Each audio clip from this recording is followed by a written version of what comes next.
It's that time of the week. Yes, this week's Cult Movie Show, your weekly look at cult movies. Please welcome your hosts, Warren and Velvet.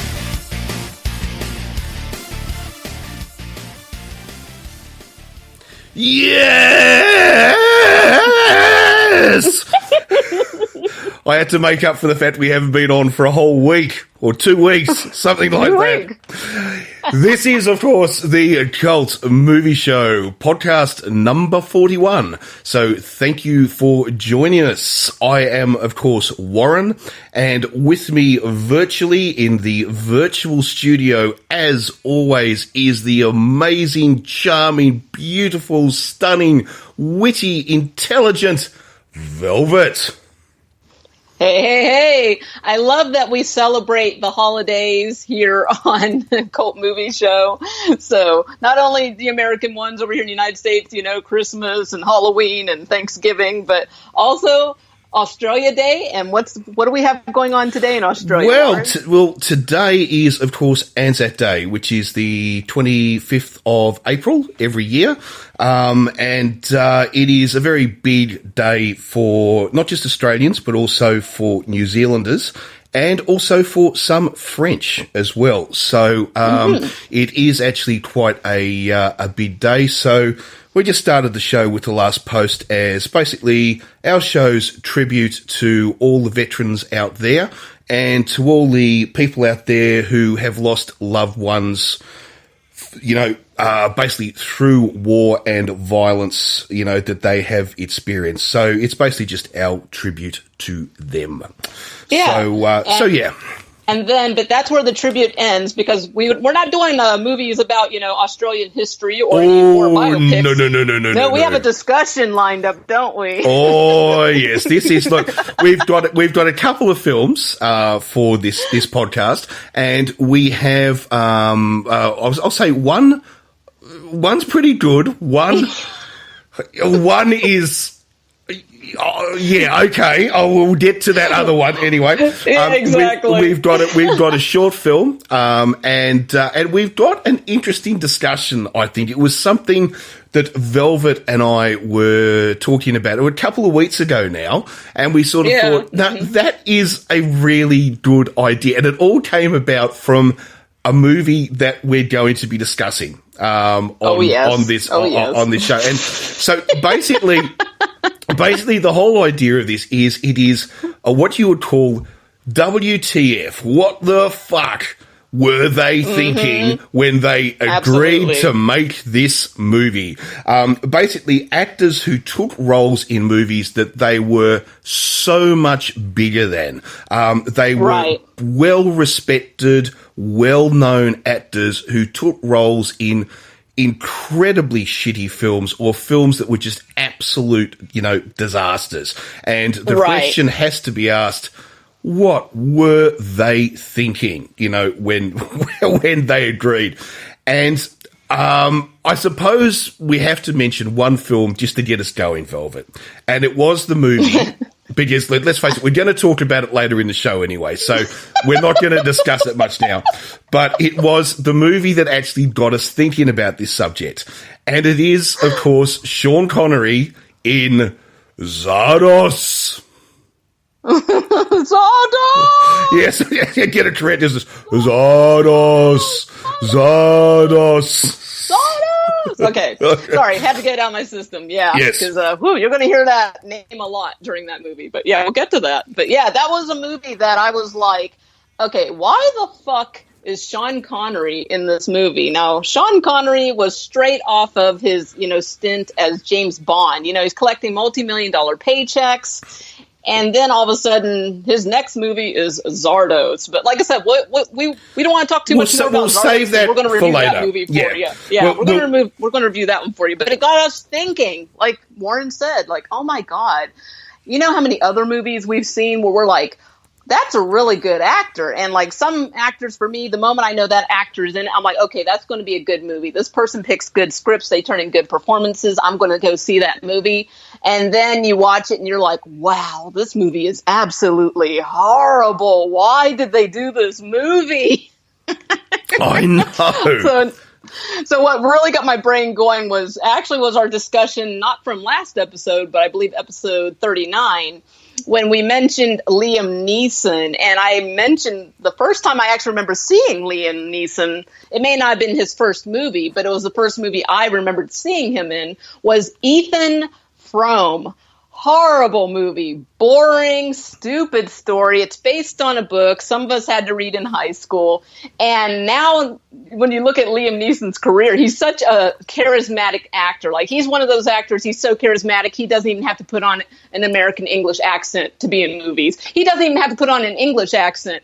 He can just use his good old Irish accent and he's good to go. He is Irish, right? Oh, yes, he is. He is. Yes, he is Irish, right? yeah. Making sure I got that right. Yes, he is he's a proud Irishman. Although he basically lives in the United States now, I believe. But but he is Irish by birth and by upbringing. Yes, I'm a huge fan of Liam Neeson. But if you see Ethan Frome, first off, you're just going to be bored to death. Then the movie is so stupid. And like I said, just the whole premise, like, if you've not seen Ethan Frome, I'm going to ruin it for you. Maybe you're in high school and you have to read this shitty book. Here, let me sum it up for you. He falls in love with his cousin. He's already married to this woman. This woman's a hypochondriac, so he has no sex life. Now he's in love with his cousin. She's in love with him. They can't be together because they're cousins, and he's already married. So they decide to commit suicide together. So how do you commit suicide in the most effective manner possible? You take a sled on a snowy day. You hop on that sled together and you ride it into a tree. But of course, that you don't die. You just both end up being crippled for life. So now he's crippled. He can walk around a little with a cane. But now his hypochondriac wife takes care of his lame cousin, like, because she's bedridden now. Now she can't walk. End of story. Stupid movie. I don't even remember what we said when we studied this book in class. I'm serious. I was like, what is the theme of this book? What's the point? I guess it was grass is always greener on the other side, but in that case, it was like, well, no, it's not, because on the other side was a tree, and now you're both crippled for life and you're stuck. I don't know. Yeah, it sucked. But the thing is that there are so many that movies like this, and Velvet and I have put together some lists. Sorry, and I'm just thinking, that just sounded Sorry, like. I'm trying not to have a laugh attack. No, I'm just thinking that film just sounded like fun for the whole family. But it was fun for the class. We laughed so hard when that sleigh flew up in the fucking air after it hit the tree. We were like, "Oh, this is the best part of the movie." Okay, sorry, go ahead. No, but anyway, we've put together some lists. Now there are going to be movies that some of you will disagree with in regards to the performances. There are going to be some movies that we've forgotten because, honestly, I mean, we've both thought of some stuff, to mention, or honourable mentions, I suppose. But there are just so many, that So I'm sure a lot of you guys out there are saying, "Why didn't you mention this?" or "Why didn't you mention that?" Because, let's face it, this happens so often. But anyway, look, I've got a list here. I think my list's a bit smaller than yours, Velvet. So I was just wondering, maybe I might start off with some names and see what you think, and then maybe you can sort of give me, give me your list, and we'll see how we go. Does that sound all right? That sounds good. Oh, all right. So it's like playing bingo. It is. I got that one. If I get one more, I get the bingo prize. So let's see if you had this one on your list, okay? And that is actually, should we just take it in turns? I'll do one, then you do one. Okay. So this is now we mentioned Zardoz, of course, but one that strikes up that a lot of people say is Michael Caine in Jaws 4.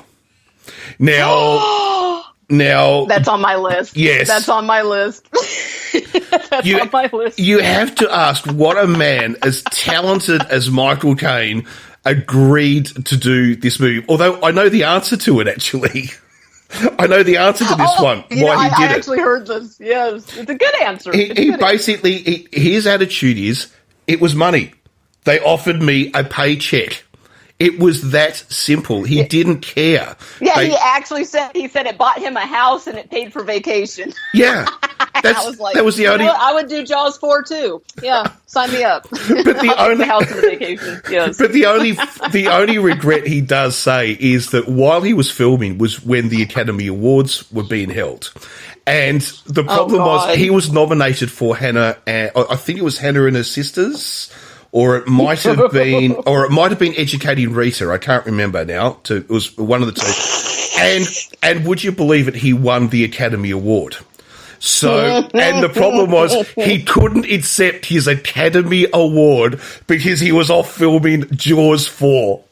Oh, how sad is that? That's too funny. So, Michael Caine did another stinker, and it's hilarious the reason he did this one. I don't know if you've seen this. It came out in 1985. It was called Holcroft Covenant. I can't even say it. Holcroft Covenant. Yes, I Did you ever see this? I actually really liked that film. Oh, man, no! Yes, I really actually liked it. I thought it was a really interesting movie about I don't think it makes any sense. I thought it was brilliant. I loved it. It's Michael Caine and it's Anthony Andrews, and it's a great cast. But... Oh, well. Oh, man, I just don't think it makes any sense. But we said this might happen, that what is good and what is bad is very subjective. So even though I'm saying, oh, God, I don't like it, it doesn't make any sense, you're like, I think it's brilliant. Yeah, I mean, that just shows you. The only thing I will... Anyone who's not seen Holcroft Covenant, I'm not going to sum up the whole movie or we'll be here all day, but it's a really convoluted plot. And at first, to me, in the beginning, it makes sense because it's long story short, you grow up, you find out you have a birthright, that you're part of this covenant that involves two other people, your children of Nazis, and that, you can use this gold that they've left behind for you and you're going to use it for good. But no, it turns out that the other two are part of the Nazis and they're going to try to kill you to get the gold. But then it turns out that one of the Nazi children is having a relationship with her brother and they're having sex. And I'm like, wait, whoa. Oh, that's right. Yeah, it's got incest in it. That's right. Yeah. But then I was like, wait, okay, hold on. Who are these random people that are chasing Michael Caine throughout the movie trying to kill him? And then I'm like, well, wait, this could have been, because I don't know. It's so convoluted that even Michael Caine said he accepted the role without reading the script. And I was like, that's never a good thing. You should always read the script.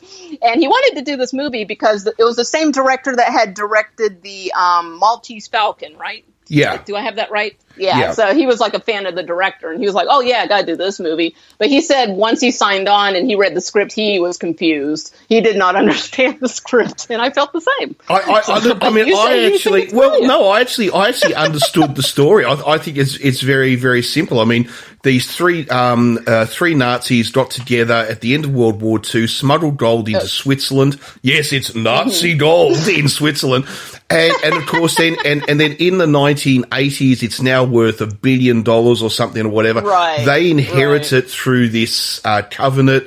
And then the idea is Michael Caine wants to spend it for good. He wants to start schools and universities in Israel and Africa and places like that, where of course the other kids want to use it to start the Fourth Reich, but I think one of the biggest problems with it is that Anthony Andrews, it's really weird because Anthony Andrews is actually a really good actor, but he's shit in this. He overacts so much, which is, but mind you, Anthony Andrews, I suppose, does tend to overact a lot. If you ever see Brideshead Revisited, it's a great miniseries, but, he does tend to overact, sort of quite a bit. But anyway, we should move on to the next one. Yeah, moving on. But yeah, check it out, honestly, if you're a Michael Caine fan. And I actually saw this movie twice. It wasn't like I saw it once. I saw it twice, and both times I was just like, okay, I thought I didn't get it the first time, but I watched it again. No, this movie was just weird to me. I just did not get it. I was like, I understand the plot, but at the same time, I don't know. Too many little weird things. Just quickly too, on the Michael Caine front, before we move on to somebody else, and that is that there was another movie that he was in that you have to ask WTF, and that is The Swarm. Now, this is from the 1980s about killer bees, okay, which move their way up from South America into the United States. And it is a shocking film, okay, it is absolutely terrible. But the racial overtones in this movie are just appalling if you watch it. I mean, the fact that they're African killer bees, which is a real species of bees, which is which are native to Africa, which have moved into places like Brazil, and then over couple of hundred years, they've started to migrate their way north, okay? And they're very aggressive bees. They're not like normal honeybees. Right. So it's a real animal, but the problem with the movie is they keep referring to them. They don't call them killer bees. They keep referring to them as the Africans, which means that throughout this movie, we keep getting dialogue like, we're coming up with plans to stop the Africans. We are going to not stand for the African invasion. We must, it's just absolutely it's appalling. really bad. I can't believe I actually forgot about that one. Yeah, that one's, I'm sure that's one that he literally wishes he could take off his acting resume, because, that's pretty fucking bad. But that's some really, like, how did that even make it through is the thing. It's like, I don't know. But, it's but it's also got some other great actors in it, like Richard Weinmark. You know, he was a big star, you know. I mean, it's kind of... I don't... Yeah, I know. Anyway. Well, I've got another one for you, okay? And this... Okay. Sidney Poitier in The Jackal. Now... Oh, my goodness gracious. The Jackal, which, of course, was the remake of the movie Day of the Jackal, taken from the Frederick Forsyth book... now, of course, originally starred, was it Edward Fox? Edward Fox? I think, yeah.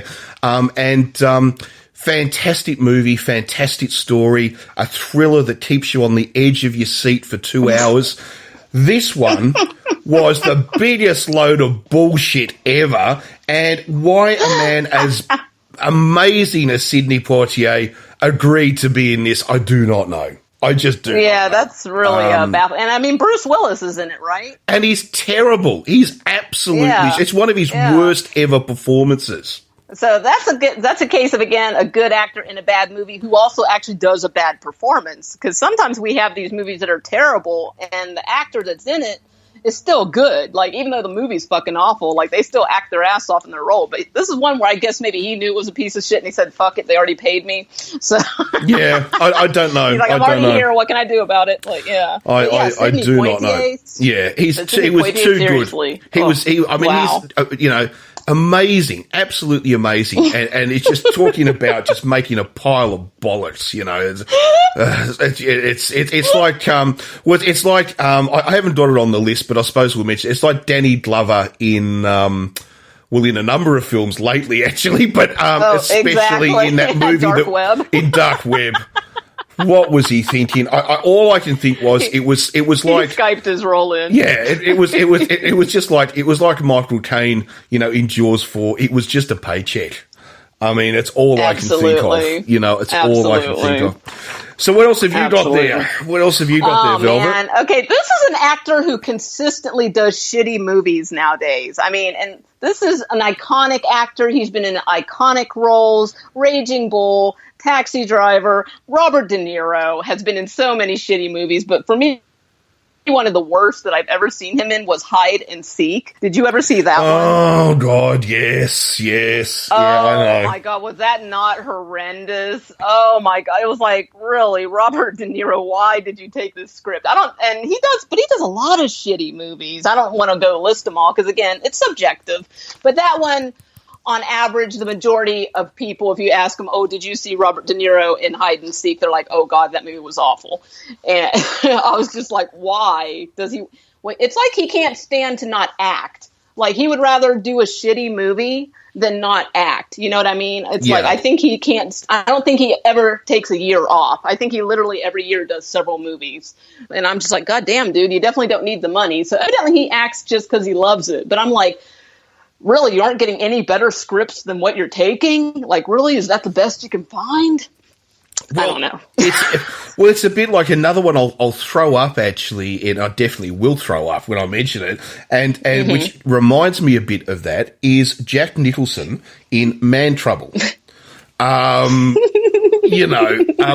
However, I'm saying this because this was actually a suggestion given to me by a friend when I mentioned this last week. I was talking about what we were going to do to a friend, what we're going to do on the show to a friend. Right. And I said, have you got any thoughts? And his suggestion was, Jack Nicholson in Man Trouble. And I sort of thought, yeah, that's pretty true.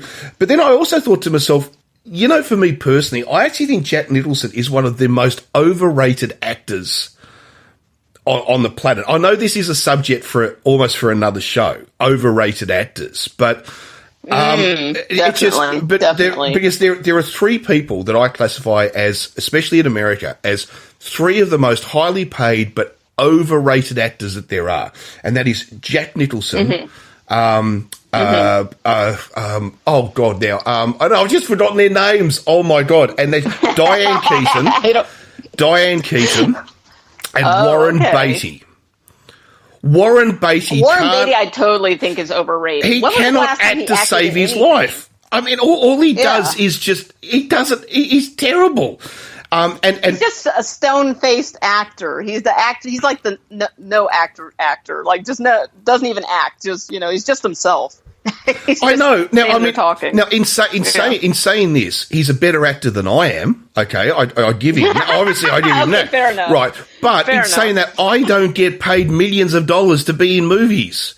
And he's just there's Right. I remember seeing a film when I was at school called Reds, which is an amazing story taken from the book 11 Days That Shot the World, and it's an amazing story, about the rise of Soviet Russia and communism trying to infiltrate into the United States in the 1920s and the Russian Civil War.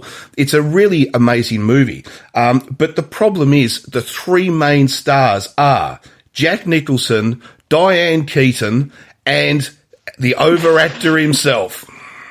And it's like, oh my God, all three of them in the one movie together. Oh God. I just don't know why they are so highly overrated. I don't know. I mean, like, with Jack Nicholson, even if you don't like him, I think one of the reasons people love him is he's one of those actors that basically he's just himself now. He has that distinct style that's distinctly Jack Nicholson, and people like that. And the people that like that, anything he's in, they know that's the kind of performance he's going to turn in, so they love it. But like you said, Diane Keaton, I like her, but again, I feel like almost every role she does nowadays, anybody could do. Almost anybody could do. Yeah. Not me, because I'm not an actress. So don't get me wrong, people. And then again, Warren Beatty, again, I think he's just a stone-faced actor. He has very little emotional range, always plays the same character. So I totally agree. Definitely overrated. But here's an actor that I like, but for a minute there, he became, or I guess actually might still kind of be, straight up box office poison. Like, it got to the point where if he's in a movie, I already know it's a shitty movie, and I hate that because he used to do good movies. George Clooney. Well, George Clooney. And for me, I feel like it started with Batman and Robin. I mean, that was the one that hurt his career so bad because they made the Batsuit look so ridiculous. They gave him bat nipples, and the movie was so bad that they canceled the sequel in that particular, like, relaunch of the franchise. Like, they were like, oh, never mind. No more George Clooney as Batman. But then he did that football movie that I can't remember the name of. And then he did this movie where he was a hitman in Italy called The American. He did that one movie, The Men Who Stare at Goats. Like, just, it got to the point where every time he's in a fucking movie, I'm like, oh God, well, if he's in it, I already know it's a shitty script. But you see, I don't know. I think with George Clooney, he's a bit like, and we fall back to Michael Caine again. I think he does a bad film, a good film, a bad film, a good film. Mm-hmm. I think he's actually just a hard-working actor rather than, he's choosing really, because, see, like for instance, what is it? The one you mentioned, was it The Man Who Stared at Goats? I mean, I actually really liked that film. I actually thought that was actually very funny because it is a comedy. I wanted to like that movie, but I don't know. It just, I mean, because it wasn't just George Clooney in that one. That was another thing we were going to talk about. Is that was a star-studded cast? You have McGregor, Jeff Bridges, Kevin Spacey, and George Clooney. These are good actors. That the script was just weak. It was a weak script. So I don't want to say it was bad, I guess, but yeah, The Men Who Stare at Goats. It was supposed to be a comedy, but I don't know. Somehow it just fell flat. I felt, and a lot of people did. It did not do well at the box office, and even now, a lot of people consider it a bad film. I actually think that the Man Who Stared at Goats, if that had been a French film, or let's say a German film, I actually think it would have done very well. I think it's the sort of movie that would play well in in like countries like Germany or France or Sweden or Italy. It's more a thing. I hate to say this. There's no offense to any particular country, all right? But it's more a thinking person's movie. You've got to. It's a thinking person's comedy. You know what I mean? And I agree. And the problem is that those sorts of comedies often don't work in the United States. I agree. It's nothing against America. They just don't seem to work there. I totally agree. Because a lot of times the humor films that do well over here are very either over the top or they're very slapsticky. You know, a lot of physical humor, and it's usually not a very cerebral, mental, political, intelligent humor. I agree. No, I think, I could definitely see if this were a French production or Italian production. I agree, or even German. I could see them pulling this off. Like, for example, Look Who's Back had a very serious political message, but that movie's fucking hilarious. It is so funny. One of the best movies I saw last year was that. For anybody who's not familiar with Look Who's Back, you definitely want to check it out. It's a German film about basically Hitler coming back in modern days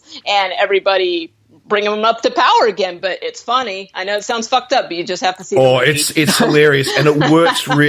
It works really well, and it works so well in today. What we see happening around the world with the rise of the new sort of what do we call them? Populist movement, I think it's referred to, populist politicians, as we're seeing in France, we saw in America, we saw an attempt in Holland, but it failed. Looks like it's going to fail in France as well. But, we've seen this rise of populist politicians, and it's and it deals with this exact subject. What would happen if you brought Hitler back as a populist politician?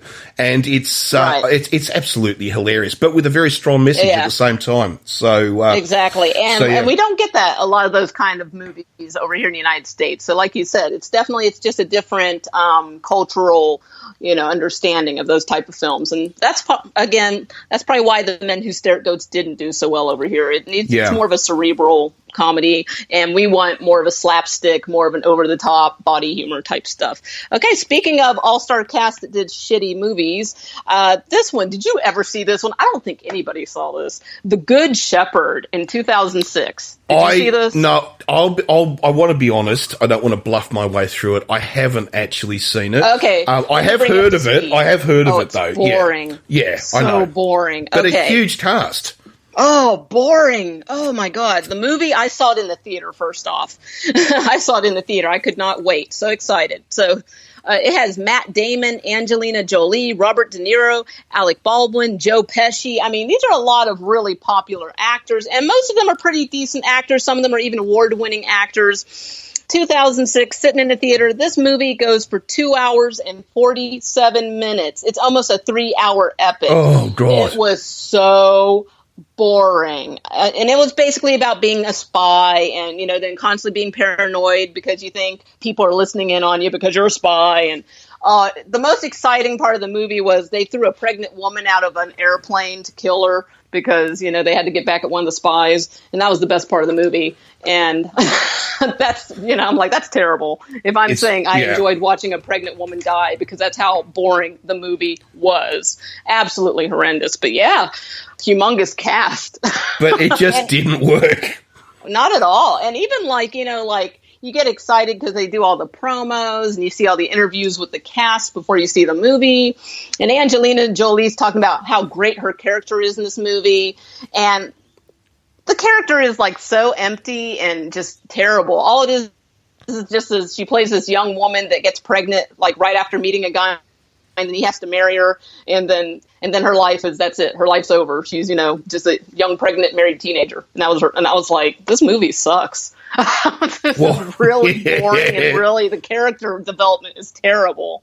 Like, absolutely horrendous. But yeah, big names in it. Horrible movie. Well, here's another one for you. Now, this is going back in time, this one, but I wanted to give it an honourable mention, and that is Katharine Hepburn, one of the most amazing American actresses of all Katharine time. Hepburn. In Iron Petticoat with Bob Hope, a B-grade comedy with Bob Hope. You have to ask, what was she thinking? Seriously, what was she thinking? I think sometimes what happens with some actors is they're so known for being like so good, and they always do these serious and dramatic roles, and they want to do a comedy. Like, they want to do something different, but they do not know what funny is. So they just assume, oh, this is a comedy, it's going to be funny. But nope, not all comedies are created equal. And I don't think they know what's a good comedy and what's not. They just know it's a comedy, and they figure, oh, this other star's in it, Bob Hope's in it with me, it must be good. Nope, sorry, Catherine, we love you, but... But she actually did some great comedies. I mean, some of the work with Spencer Tracy, obviously, the man in her life... they did one, and I've forgotten the name of the movie. I'm sure our listeners will tell us. But where Spencer Tracy is hired as a time and motion expert, and he comes into a company which Katharine Hepburn works at, and it's hilarious. It's absolutely hilarious. So she did do some good comedy, but fuck me, Iron Petticoat. Anyway. No, that one was terrible. Anyway, I'll mention one more, and then I'll let you get a few in. Now, this is what I have to mention, okay? And everything about this movie was bad, and that is Ben Affleck and Jennifer Lopez. You would have to ask yourselves, two actors on the rise. They're definitely on the rise. They're doing so well, and then they choose a movie, Gigli. Often referred to as one of the worst movies ever made. And I've got to admit, it is apart from the fact that the two of them look hotter than hell. Jennifer Lopez looks amazing. Ben Affleck looks amazing. But their acting is atrocious. The script is terrible. The story is boring. And you have to ask yourself, for two high flyers on the rise, what the fuck were they thinking? Yeah, and Al Pacino's in that too, right? Yeah, it's just fuck. I mean, Al Pacino. I don't know how I forgot to put him on this list, but he's done quite a few stinkers too. But no, I forgot to even put Gigli on my list simply because it's too easy. That movie's so fucking bad. I know. Well, here's another one about an amazing rising star who would go on to kill his career before it would be reborn. But would kill his career by choosing some of the worst titles he possibly could. And that was David Caruso. Now, David Caruso, I love David Caruso. I think he's fantastic. I loved him in CSI Miami. I thought his character was just so amazing, and he played it so well. Like, it was almost overacted without being overacted. He managed to find that little piece of perfection right in the middle, you know what I mean? And he did it so well. But he would leave, of course, what was it, NYPD Blue, where he was this rising star, and he went off to make Jade. Now, if anybody has seen Jade, that's where you have to ask yourself, David, way to go and kill your career, Oh, I can't. Just absolutely shocking. I'm speechless.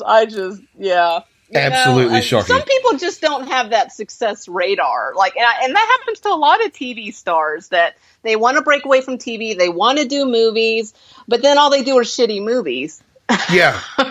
And then they end up going back to TV because that's where they have their success. And so, I mean, I understand them wanting to branch out and do different shit. But you know what? Hollywood especially is brutal. It's very unforgiving. I mean, look at you and I. Like, we're talking about movies that were made decades ago and still, like, giving these actors a hard time. You know, we're not going to let fucking Sean Connery forget that he was in Zardoz. No, you know? We won't forgive them. That's the amazing thing. We won't forgive them. It's brutal. You know, it's brutal. It's brutal. What's that old line? You know, do something good, no one remembers. Do something bad, no one forgets. Right. I think there's a lot to that when you live your life in public. You know, especially. So if you're an actor, you know, yeah. Man, yeah, it's brutal, especially now with social media. Like, you really can't live anything down. Okay, I got a couple more. Okay. Let's see. Okay, here's one. Here's one where I actually love this actor, but it's been so long since I've actually seen him in a good movie, but he's a good actor. I love him. I mean, the first movie he did, he hit it right out of the park. He won his awards. You know, he was in The Pianist. But then, you know, Adrian Brody went on to do an M. Night Shyamalan film. He did The Village, a terrible movie, but he is so good in it. He does, he plays someone who's mentally special, and he's so good in it that I'm just like, wow, I wish you were doing this performance in a good movie. But the performance is so wasted on this movie. But there were a number of good actors actually in The Village. Yes. Was it William? Oh, I've forgotten his name now. There's Bryce Dallas Howard was in it. That's one of the people. It's just there's Walking Phoenix. I love Walking Phoenix. He was in it. It was a good idea that just somehow didn't work. You know, it was a good idea that just didn't really work. Sigourney Weaver's in it. William Hurt. That's who I was thinking of. I forgot how many people are in this. Oh my goodness! It was, but this is one I almost forgive them for, because I actually reckon if you were pitched this story, I reckon you would have said, yeah, I want to be in that. That sounds amazing. It's just that I don't think the story translated into a great movie, but the story itself, I think, is actually kind of fascinating. Yeah, I mean, I actually like the concept, but for some reason, it just, the way they even did the reveal, they didn't do it in a suspenseful way. It, like, ruined it. It could have been this amazing reveal, like, it's in modern times. Whoa! Yeah, I know. All of a sudden, just like, oh, by the way, it's in modern times. It was way too, like, yeah, they just didn't do a good reveal on that, and it just ruins the whole tone of the movie. Another M. Night Shyamalan that I have on here, The Lady in the Water, Paul Giamatti. Paul Giamatti is a good actor. Giamatti is a good actor, and this is one of those terrible movies that I'm just like, why are you in this? You're so good. I agree. Why did you do this movie? I agree. Stupidest plot ever. I was just like, no. And that's one of those movies that leaves way too much to the imagination, because I don't mind if a movie's ambiguous or if stuff happens off camera and stuff's implied, but this movie, it's so much fucking off camera, so much implied. Anyways, but terrible movie, great actor, Paul Giamatti. I totally agree. Here's some others for you though, Velvet. Okay. Judi Dench in The Chronicles of Riddick. Oh man. Now, Judi Dench is a British icon. I mean, Dame Judi Dench. Yes. You know, she is a British icon. You know, she's known the world over. You know, and she was in Chronicles of Riddick. You know, I mean, it's like Chronicles of Riddick. I mean, the original film that this was the spin-off of I wouldn't say it was a good film, but it was an interesting idea. But the spin-off was just appalling, and for Judi Dench to be in that was just like, what were you thinking? What were you thinking? You're a dame, for Christ's sake, Judy. What were you thinking? You know, you were basically, you know, Judi Dench was knighted because the British government felt that she had given so much to the film industry and to acting, you know, in general, and then to go and do that is just like, fuck me, seriously, you know. Oh, okay. Okay. I was just going to say one more, and then one more. One more because it sort of leads in from Judi Dench. That's the reason why I wanted to, right? And that is Vanessa Redgrave. Okay, Vanessa Redgrave, along with her sister, British icons of acting, obviously. You know, Deep Impact. Okay, this one you have to bring me up to speed on. I don't know this one. Deep Impact, another end of the world movie. Oh, Deep Impact. I'm sorry, I misheard you. I thought you said Sleeping Pet. Oh no, sorry, Sleeping Pet. No, that would have been an interesting one. An hour and a half of watching a Labrador snoozing by the fireside. It sounds like something. I was about to say it sounds like something Andy Warhol would have made. With Jim Morrissey. Sort of would have made something like that. But the Deep Impact. Okay, yeah, I misheard shocking you. film. Shocking film. Oh wow. Absolutely appalling. Just Vanessa Redgrave acting royalty. Our list could go on and on. I got a couple more. Okay. Yeah, it's wow. Okay, this one, I'm not. You know what? I don't want to say he's a good actor, but I'll say he's an iconic actor. Let me say that. John Travolta. Okay, so iconic actor. I'm not saying he's good. Yeah, I'd agree. Iconic, not great. Yes, exactly. Yeah. But this guy alongside him, Forrest Whitaker, is a good actor. So these two in one movie, Battlefield Earth. Oh, yeah, but wasn't that funded by the Church of Scientology? Yes, exactly. So if you're a member of the Church of Scientology, I'm sure you love this movie, but for the rest of us, it's terrible. It's an awful movie. It's just not a good sci-fi movie. No.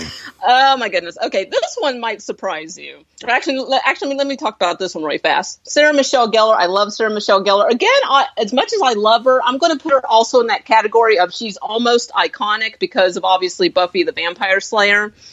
So I'm going to put her more in that iconic category as opposed to good category. But she has done some shitty movies outside of Buffy. Yes. She's done some, as much as I love her, she's done some shitty ones. Okay, this one's Simply Irresistible. It was supposed to be a rom-com, but it made no sense. It was just bad. I'm going to leave it at that. Veronica Decides to Die. This one, a lot of people, I think, haven't seen. Have you seen Veronica Decides to Die? No, I haven't, actually. Long story short, she plays a character that tries to commit suicide, but she gets rescued. And when they put her in, the mental health facility, because that's what they do when you try to kill yourself, the doctor tells her, oh, well, it turns out that you damaged yourself so bad that your heart's weak now, and you only have a few weeks left to live. So now, of course, she wants to live. But then it turns out the doctor lied. Oh, God. But that's not, okay, it's a bad story. It's not a good story because I come from a family with a medical background, and you cannot switch out people's charts and tell them, oh, hey, you're going to die. That's highly illegal. Just can't do that shit. And plus, as a human being, that's a terrible thing to do anyways. So that ruins the movie for me. The other thing that ruins the movie for me, there is a random scene in this movie where she masturbates. And they made her look so unattractive and desperate, and it's such an uncomfortable scene to watch, and it almost ruined Sarah Michelle Gellar for me. Yes. Now, I don't mind her having sex scenes, that's okay, but they did this really, she looked like a heroin addict, jonesing for a fix, but she was rubbing her clit, and it was horrible. I was just like, okay, am I really watching a movie where Sarah Michelle Gellar is masturbating and it looks like that? It's horrendous. It's ruined the whole movie. It kind of reminds me a bit of Bridget Fonda in, what was it, Single White Female. God, yeah. Well, and I'm like, she's done some weird acrobatics to masturbate in that. Yeah, I was very confused by that. I'm still confused by that. Yeah, very strange. Yes. I'm like, wow, I'm obviously doing it wrong. I was like, I'm going to try that. I tried it, didn't like it. I have to admit.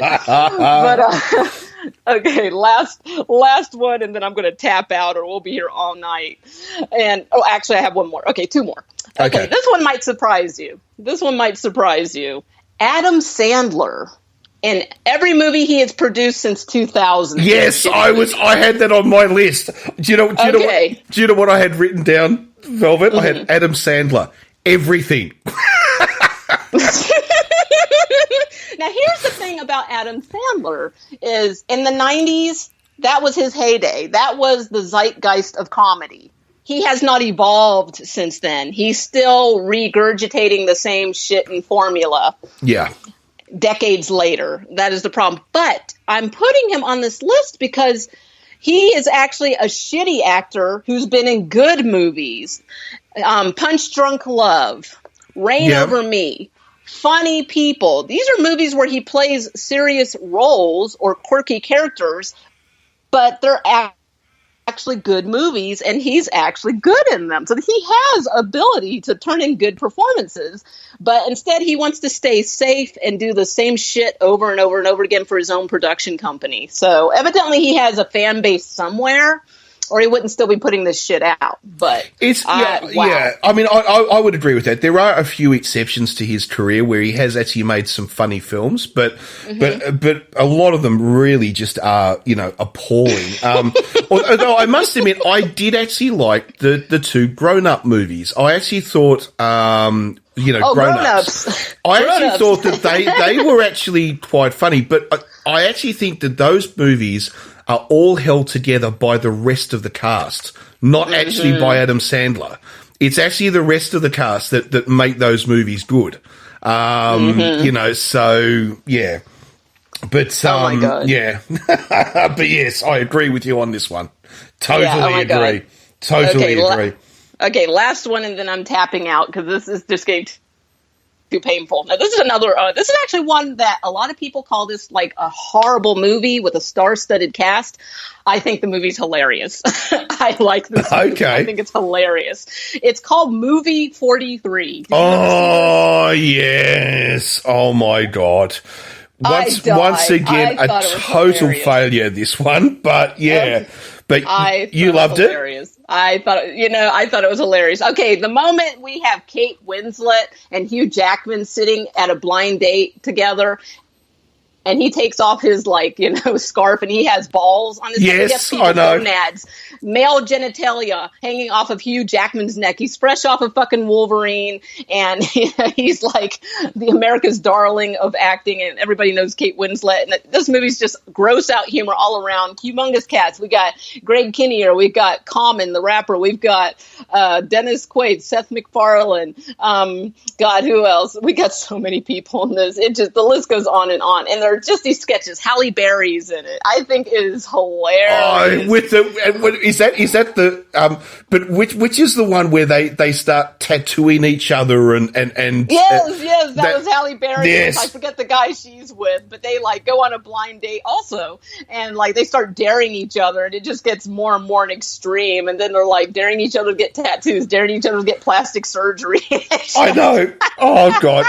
See, I actually agree with you. I mean, I said before, this movie was a total flop, and it was. It flopped at the box office terribly, but big time. But I actually thought it was very funny.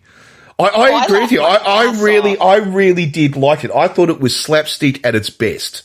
And it's shocking because there were a ton of award-winning actors, serious actors in this movie, and it's really bizarre because basically, from what I've heard, the story behind this was basically some kind of casting agent. He's been casting, people in movies for years, so he has the biggest Rolodex of celebrities on the planet. And somehow he contacted pretty much everybody in his Rolodex and said, "Hey, I'm doing this comedy and I want you to be in it." And somehow everybody got locked into this fucking movie and they could not get out. So you got Hugh Jackman with balls on his neck. You got Anna Faris telling the guy of her dreams she wants him to take a shit on her. You got Halle Berry getting a boob job on a dare. It's just ridiculous. And I thought this movie was fucking hilarious. But in every fucking skit, you're like, they're in this. That person's in this. Oh my God, they're in this. You just could not fucking believe it. I was just but yeah, a lot of people hate this movie, and I think it's because they hate seeing actors of this caliber doing gross out humor. Yeah. People just hate that. Yeah. And that's why I think it's hilarious, because you never see these actors doing these kinds of roles. You would never imagine that you would see fucking Hugh Jackman having gonads on his neck.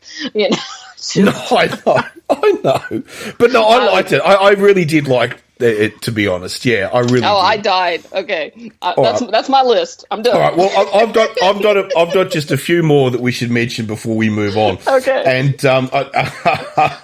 now, where are we? I'm just getting back to my list. Here we go. Okay, here we go. So, now Johnny Depp and Charlize Theron in The Astronaut's Wife. I almost put that on my list. Yeah, that's one that They must look back and sort of go, oh, for fuck's sake, did we make that? Did we really make that? Charlize Theron goes crazy in it, and she's great at, roles where she flips out. Like, she's amazing at doing the flip out. If you've seen her in Monster, where she flips out, if you've seen her in Devil's Advocate with Keanu Reeves and Al Pacino, I mean, Charlize Theron, no matter how shitty the movie is, she brings it. She's a good actress. Oh, well, she's a great actress, yeah. I know. And it has often been described, too, as... one of Johnny Depp's worst performances, because he's actually a very good actor. And I actually saw that in the theater in German, and the voice actors didn't help. Oh, don't worry, it's just the dubbed German performances did not help that movie at all. It's still just as bad in English. Here's another one too. Sir Ben Kingsley, once again, Knight of the British Realm. Okay, knighted for his acting ability. Would go on. He starred in Gandhi, this Ben Kingsley, okay, would go on, of course, to make The Love Guru. Oh, he's in that? Yes. Oh, I never even saw that movie. I didn't even know he was in it. Right. Oh, another one of Mike Myers' disaster pieces is about the only way to describe it. Mike Myers, look, everybody I know, loves all of the Austin Powers movies. Right. And yeah, they are very funny, although I still think those movies are held together by his character of Dr. Evil. I think if you took Dr. Evil out of those movies, they would not be all that funny. Powers, you need Dr. Evil. Yeah, Austin Powers himself, that character is not very funny. But there's a few lines, but but it's $1 million. It's that character which pulls it off so much. But The Love Guru, fuck me, that was terrible. I cannot believe he was in that. That's terrible. Because a lot of people didn't like his performance, and I'm talking about Ben Kingsley at this point. A lot of people did not like Ben Kingsley's performance in Iron Man 3 as the Mandarin, but I thought he was hilarious. I thought he was good in that. Yeah, I thought he was funny good in that. Yeah, and they were like, and then they offered me drugs, and they're like, no, they offered me more. But that they offered to get you off them. No, they offered me more. No, I thought it was so funny. But he can do comedy. He can do comedy. And it shows you how good an actor he is, where he can play that character, but also play Gandhi. You know what I mean? Yes. So, and that's the reason why he's a Knight of the Realm. That's the whole reason, So, and then he did The Love Guru. I can't believe he's in that movie. I know. Now I kind of want to see it just because he's in it, even though I know it's a bad movie. I'm like, oh my god, curiosity is killing me. And we should also say too, for a lot of our American audience who may not actually understand, because most of our audience is American, is Knight of the Realm, this Sir and Dame stuff. What the fuck actually is it? If you don't actually know, right? If we put it into American terms for the American listeners, it's the equivalent of getting the Medal of Freedom. Okay, that's the American equivalent. When an actor gets the Medal of Freedom, it's the equivalent of it. So just so people know. Now I've got some other ones here too. William Dafoe in Body of Evidence. Oh, I almost put that on my list. Yeah, I mean, once again, holy crap. Oh my god, yeah. Now, here's another one too for you, okay? John Voight in Anaconda. Oh, man. Now, I know Anaconda has gone on to be a bit of a cult film, and but all the cast actually in Anaconda have actually gone on to be quite big actors. But the thing to remember is that was all of them, with the exception of John Voight, it was at the start of their career. Yes. Nobody knew who half of them were when this movie was actually made. So, but John Voight was huge. So it was kind of a bit of a stepping down in a sense. But then again, Anaconda was one of those movies which was a bit like, it was an A-grade movie which was copying the B-grade genre. and we've seen lots of them since. I mean, Piranha is a classic example, A-grade movie copying a B-grade genre. So there's been Lake Placid another, so there's been quite a few of these films, but anyway, so I just thought I'd bring this one up. Now, definitely. This one is a bit controversial. Richard Burton in The Exodus Part 2. Now, lots of people, although not me personally, I do not get The Exodus. I do not understand how people think it's scary. Okay, I'm not familiar with this franchise. Okay, but the second Exodus is generally viewed as being really crap, and Richard Burton is, of course, in the second one. So Richard Burton, once again, huge actor, or was, obviously, Anyway, so we'll just move on from there. Gene Hackman in Loose Cannons. Oh, goodness. Gene Hackman. Yeah. What's a huge talented actor in what was really a B-grade comedy, you'd have to ask, what was he thinking? And there's one that I'll just finish off with, and that is basically the entire cast who agreed to be in Gulliver's Travels when they realised it was going to star Jack Black. Oh, my goodness gracious. Gulliver's Travels, one of the most amazing stories ever created, and, just an amazing tale, and for it to star Jack Black was just absolute fucking travesty. Should never have been made, and that's pretty bad. I don't know what to say. The problem too with the rest of the cast were all really good, well-known actors, and they're playing second fiddle to this fucking prick. I just don't get it. That was just destroying the concept of what could have been a really amazing film. But anyway, I totally agree with you. That's why. Evidently, that's the direction they wanted to go with on that film, though. But why? It's just. Obviously, they wanted it to be something for the family. They wanted it to be comedic, but why him? Why Jack Black? I know Jack Black has a huge fan base, and I know that I'm in the minority when I say I just don't find Jack Black funny. I don't particularly like his movies. I know that I'm in the minority. I freely accept that. I know I'm in the minority. The one movie I like him in is the one where I always joke now, because I always say that's the movie where Robert Downey Jr. does blackface, but it is a Tropic Thunder. Has Jack Black in it. Yeah. and Jack Black almost didn't take that role in that movie because he had to bleach his hair blonde. But I was like, yeah, but you're actually funny in that movie. He plays the drug addict pretty well, actually. He's actually funny in that movie. He's actually... What is it? Never go full retard. Never go full retard. I actually rewatched that movie during our little break, and I was like, I forgot how funny that fucking movie is. Yeah, if you haven't seen Tropic Thunder, it's one of the few times that in modern society now that you can do blackface in a movie and not get in trouble for it, because Robert Downey Jr. totally pulled it off. He did, didn't he? Yeah. He did. And they balanced it out, though, because they did have also an African-American character in that movie that called him on it, which is part of what makes it funny. That's right. Because you can see he wasn't doing it to be offensive. He was just so into his role, and he was like, "No, we're the same, man." And he's like, "No, brother, don't even go there." Well, there's the great. Oh, sorry, go on. Oh, no, it's really great the way they do balance that, because it could have been highly offensive.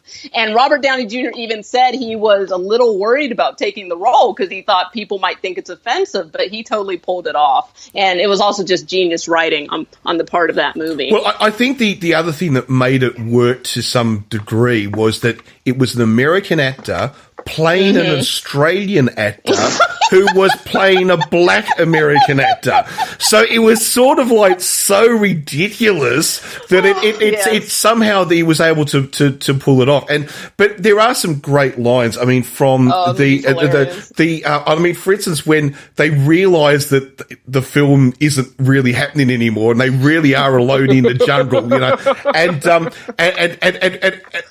and he says to Robert Downey Jr., it's like, why are you still talking like that? You're an Australian. And he says, I don't get out of character until the audio, what is it? And until I do the audio voiceover.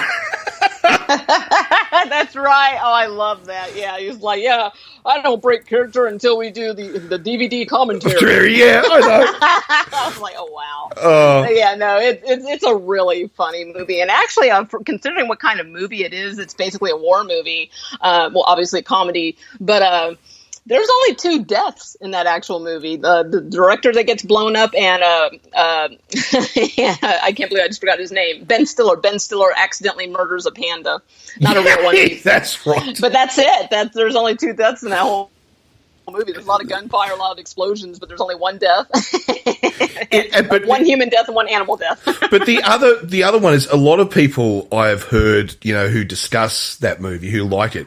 The general consensus always seems to be, though, it was Tom Cruise who actually stole the film.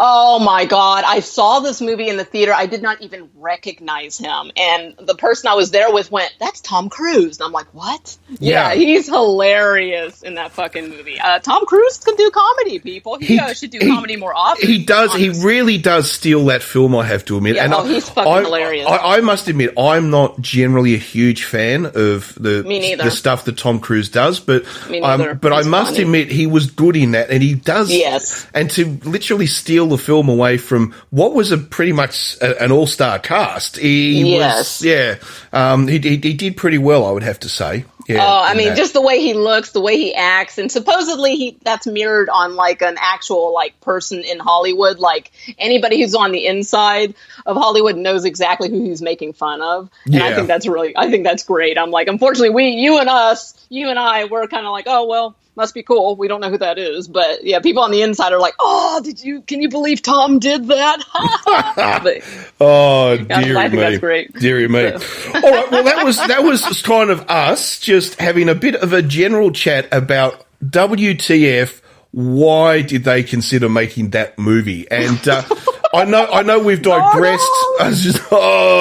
We will get to that very, very soon. And I know people are going to disagree on some of them. I mean, even Velvet and I didn't agree on some of them.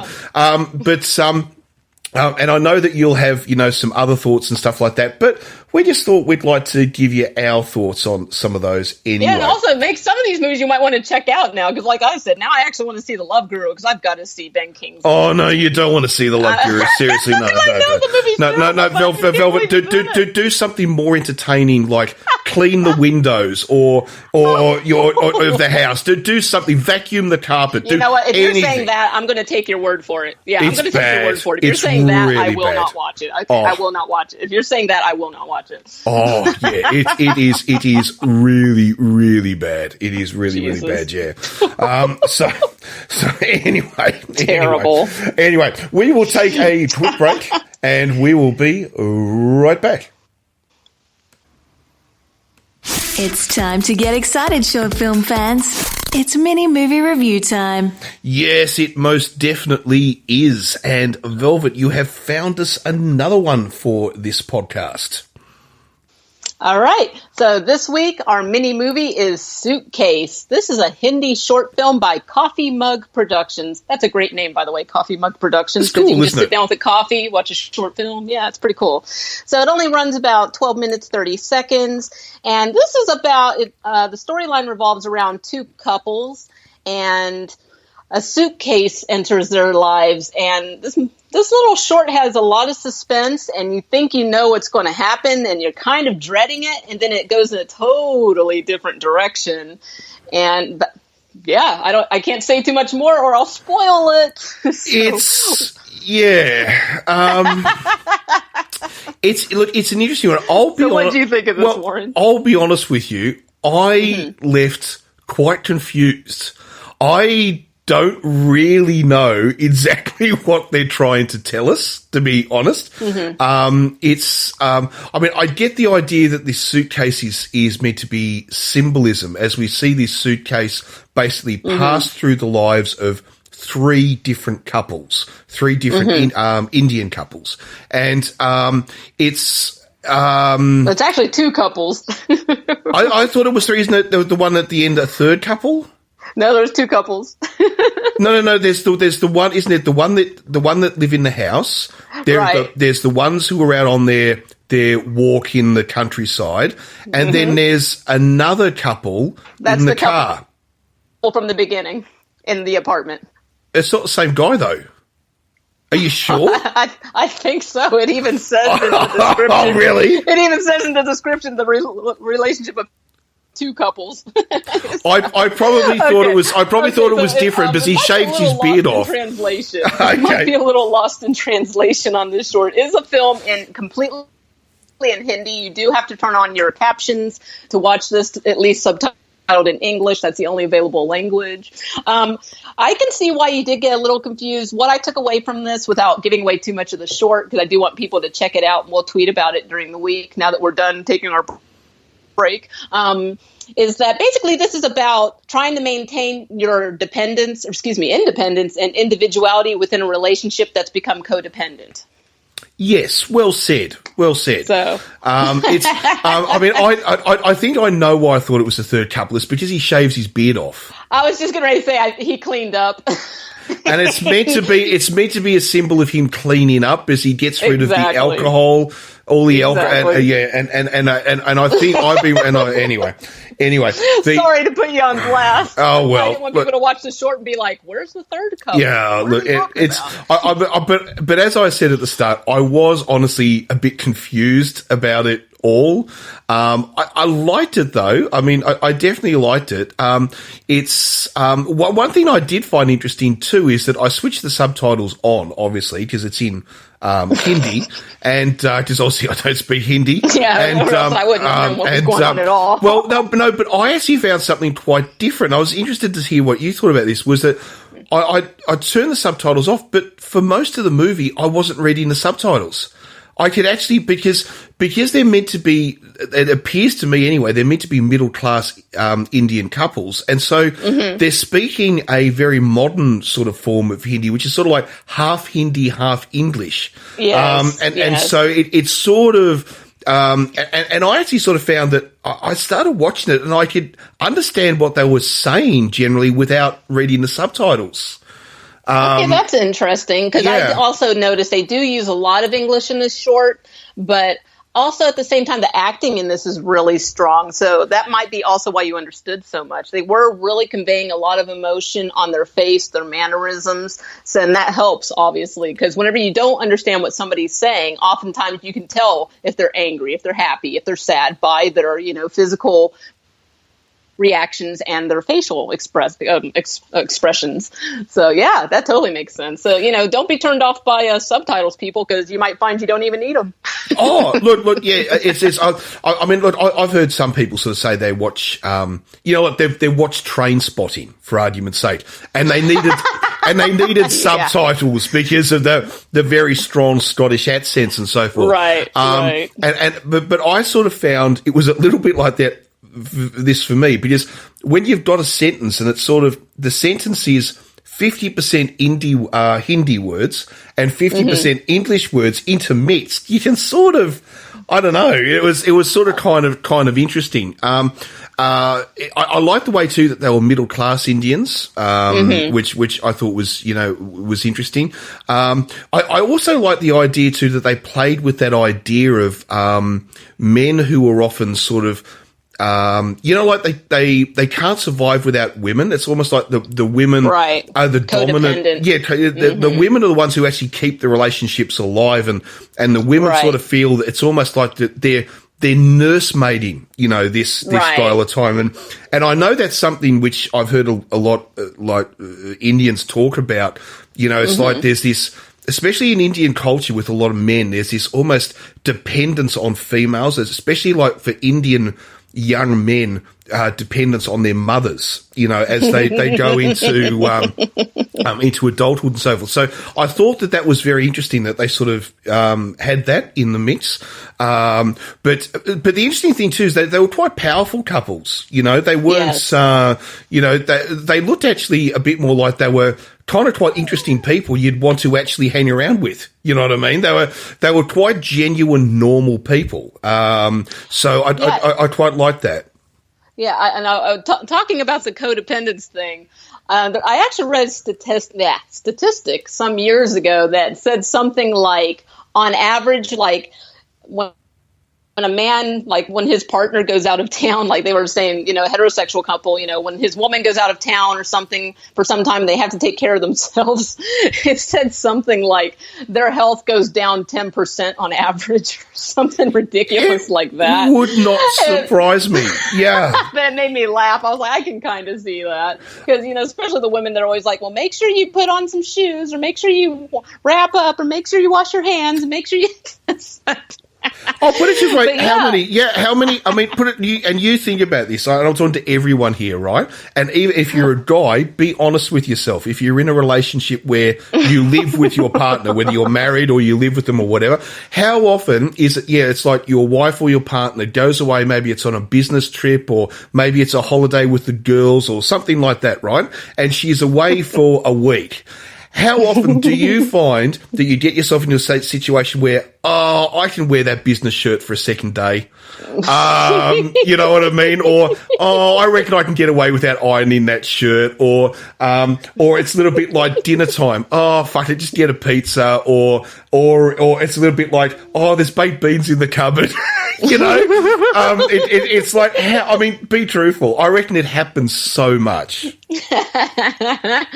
So, this short, like I said, we don't want to give away too much because we want you to watch it, but it starts out one way and it ends up somewhere totally different. Like when you're watching this, you're probably going to be surprised that we're talking so much about relationships and codependence and while you're watching this, because it totally switches at the end of this movie or mini movie. So yeah, you can watch this on actually YouTube. Go to Coffee Mug Productions is their YouTube page and subscribe there. And you can check out the short film Suitcase. You can test out your Hindi knowledge, or you can just switch on the closed captions in English to follow along. And give them about 12 minutes of your life. And you know something? After just talking to you about this movie now for 10 minutes or something like that, as we've just done, do you know something?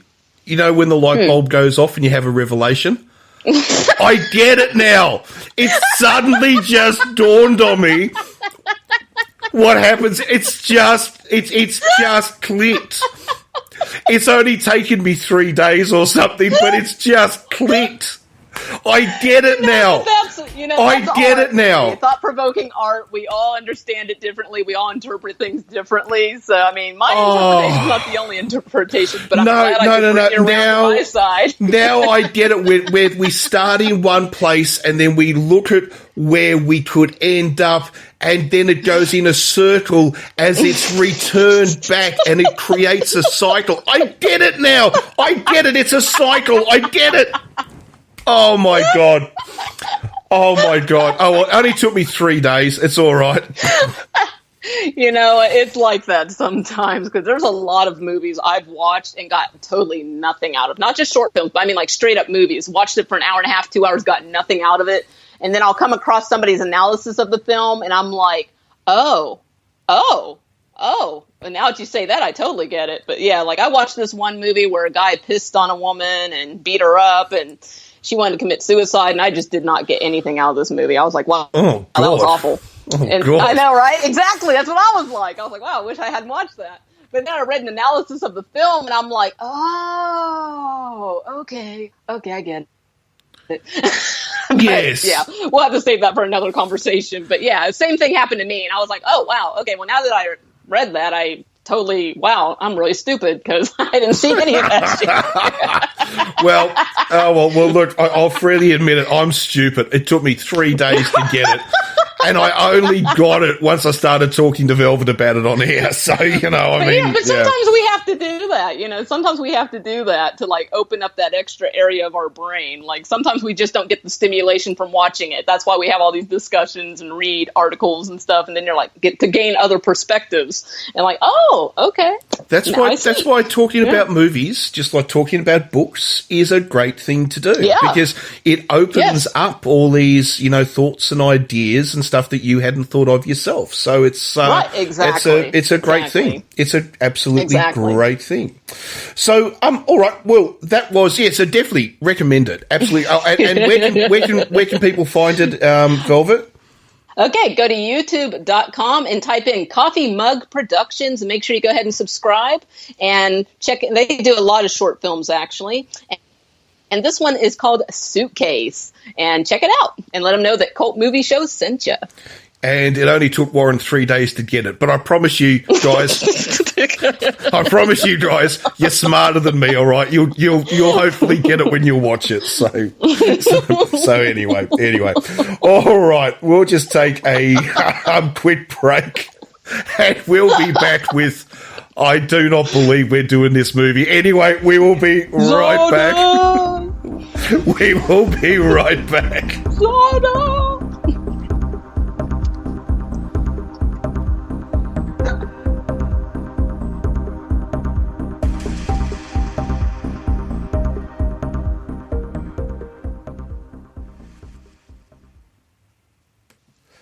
Okay, so it is our first full-on movie review. We'll have another one, of course, after this. But, fuck me, I can't believe we're doing this movie. I really can't. Okay, it is Zardoz from 1974, directed by John Borman. And, I was seriously thinking, Velvet, I was just going to do my description of this movie and just sort of say, it's shit. And then just leave it at that. I don't know how to describe this movie, but I'm going to give it a shot, all right? So here we go. Okay. Now, it stars Sean Connery and Charlotte Rampling. Now, good stars, big stars. I mean, the two of them are big stars.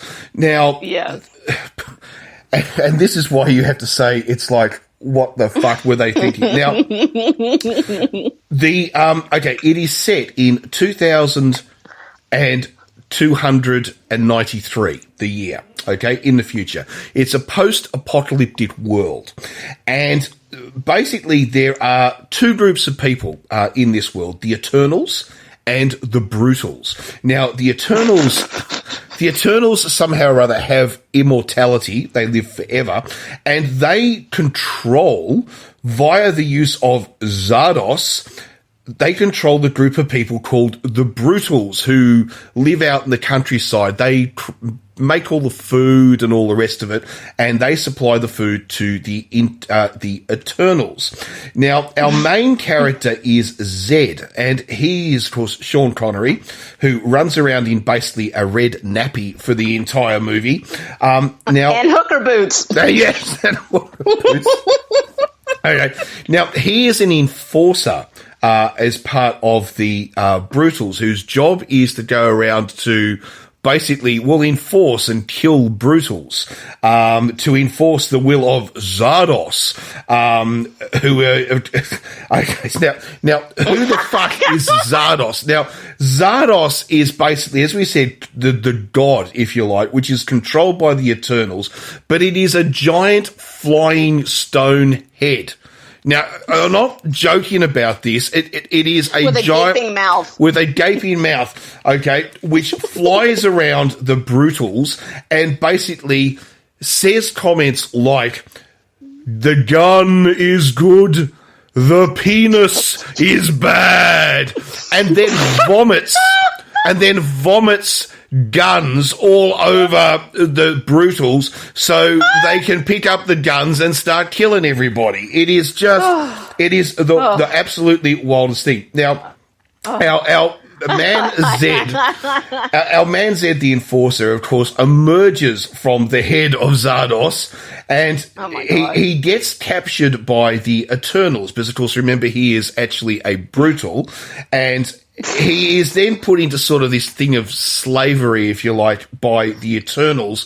But then we start to realize that Zed is actually a highly intelligent Brutal, and he starts to learn things and then starts to discover what the basis of the whole religion that they follow of Zardoz is. And I'm not joking, it is based on the Wizard of Oz. Yes, on the Wizard of Oz.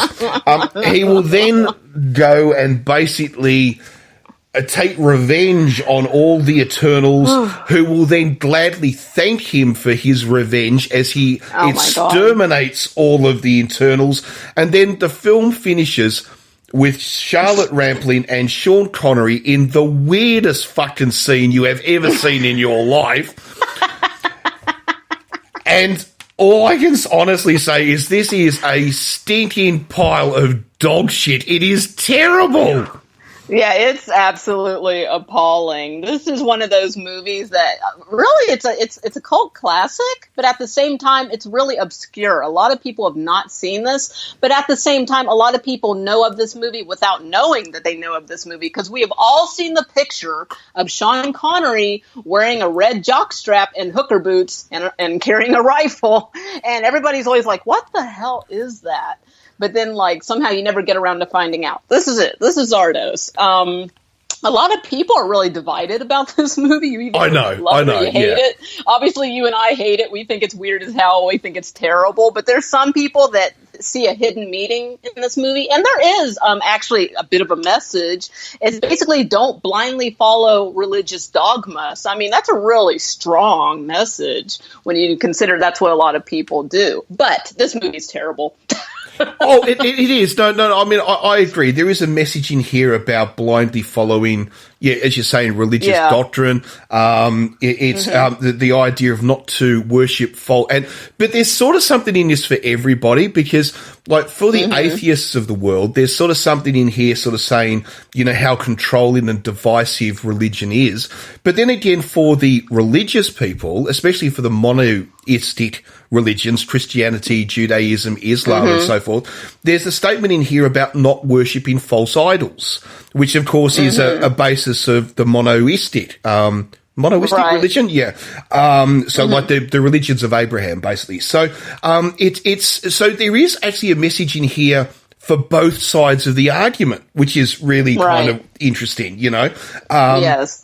And so both religious people and atheists can both actually take something from this. So this movie, I honestly think, was made with the greatest intentions to be some sort of really amazing sort of piece, statement piece. But it just, what I think the biggest problem, though, with this movie is, Velvet, is boring as buggery.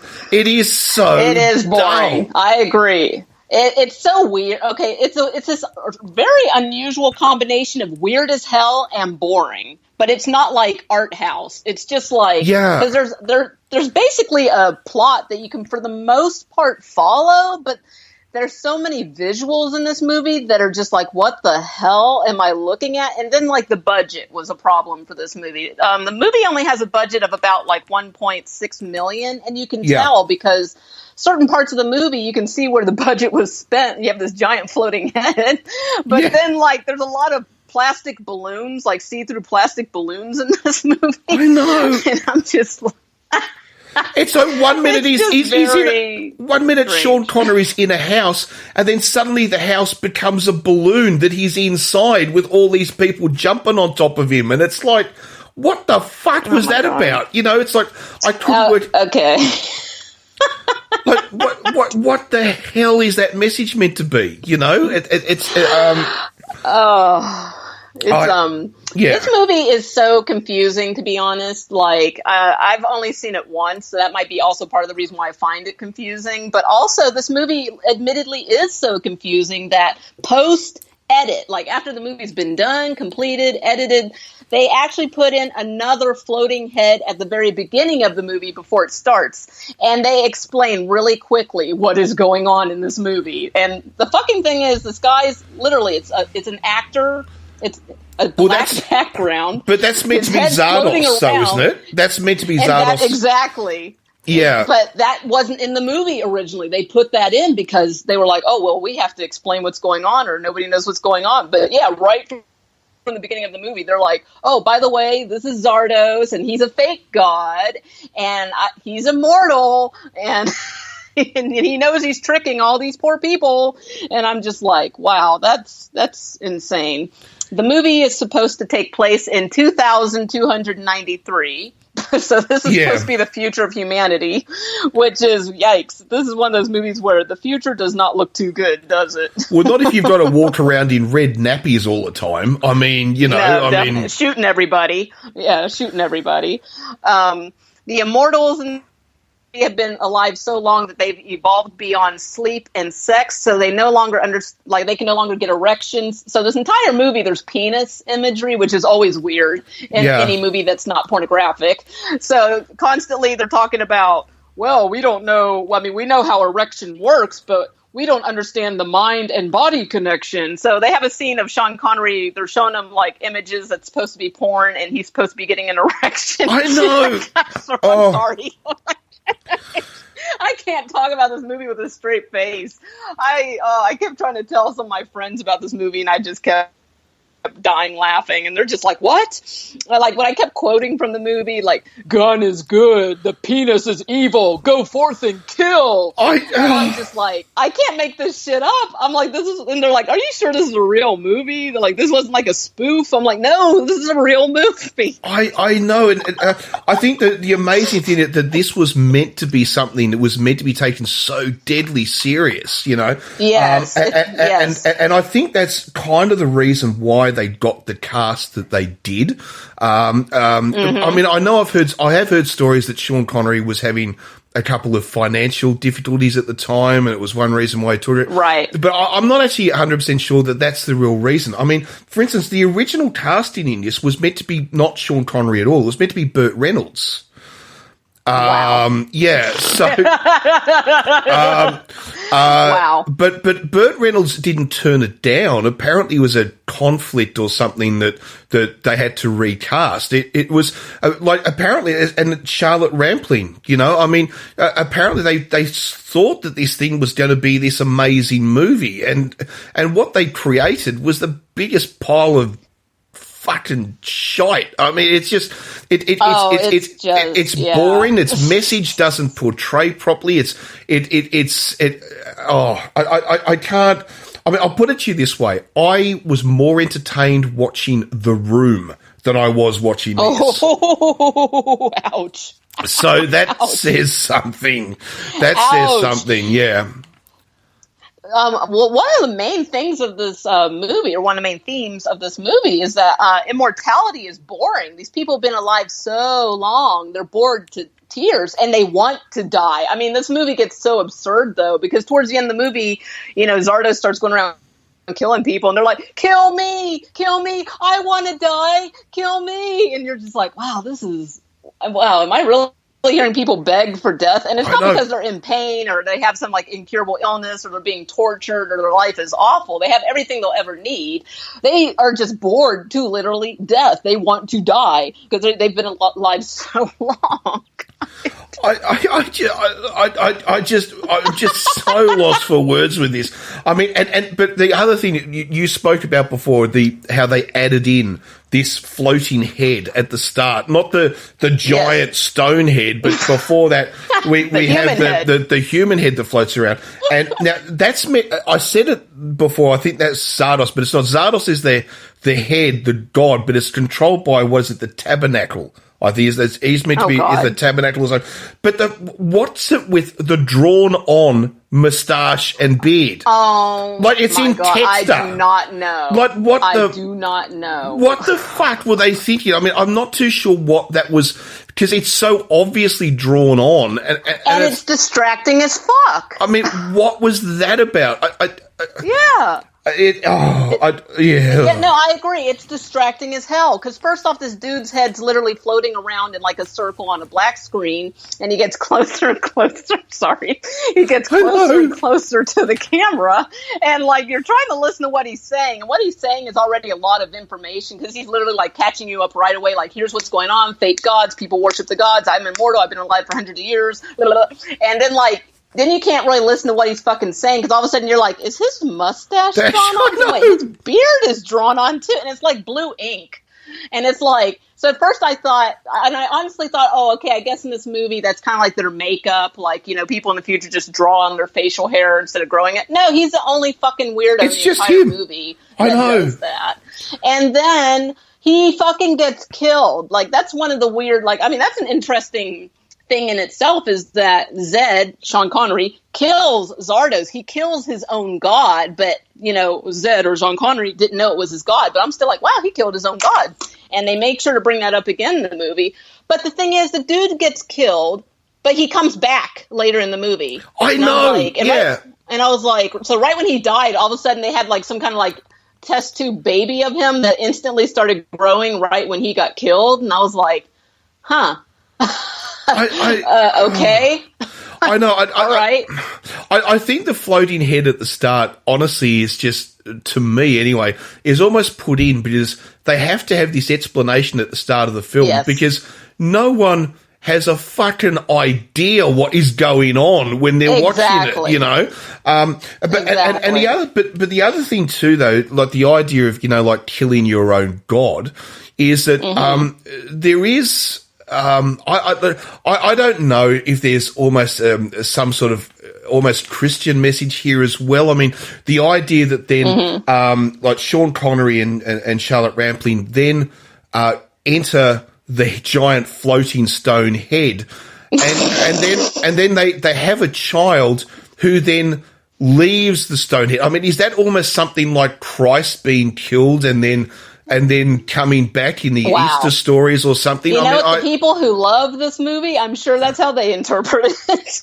I mean, you know, I was sort of wondering, is that meant to be, you know, like the resurrection of Christ or something? Or is it meant to be the idea that, you know, of revolution, that we overthrow, you know, the things that control us, and then we create a new world order, and the sun is meant to represent the new world order? I mean, I don't... That's how I saw it kind of like that, and I also saw it actually as just the actual cycle of life, because these immortals weren't reproducing, because they evolved beyond sleep and sex, so they weren't reproducing. So now Sean Connery's character Zed has restarted the cycle of life of actually getting a woman pregnant, having a family, and the son grows up, and now it's time for him to leave the family and start his own. So I saw it as like this, like the new mortal cycle of life. Well, I suppose at the same time, it's a movie. It's a weird ass movie with a million different interpretations available.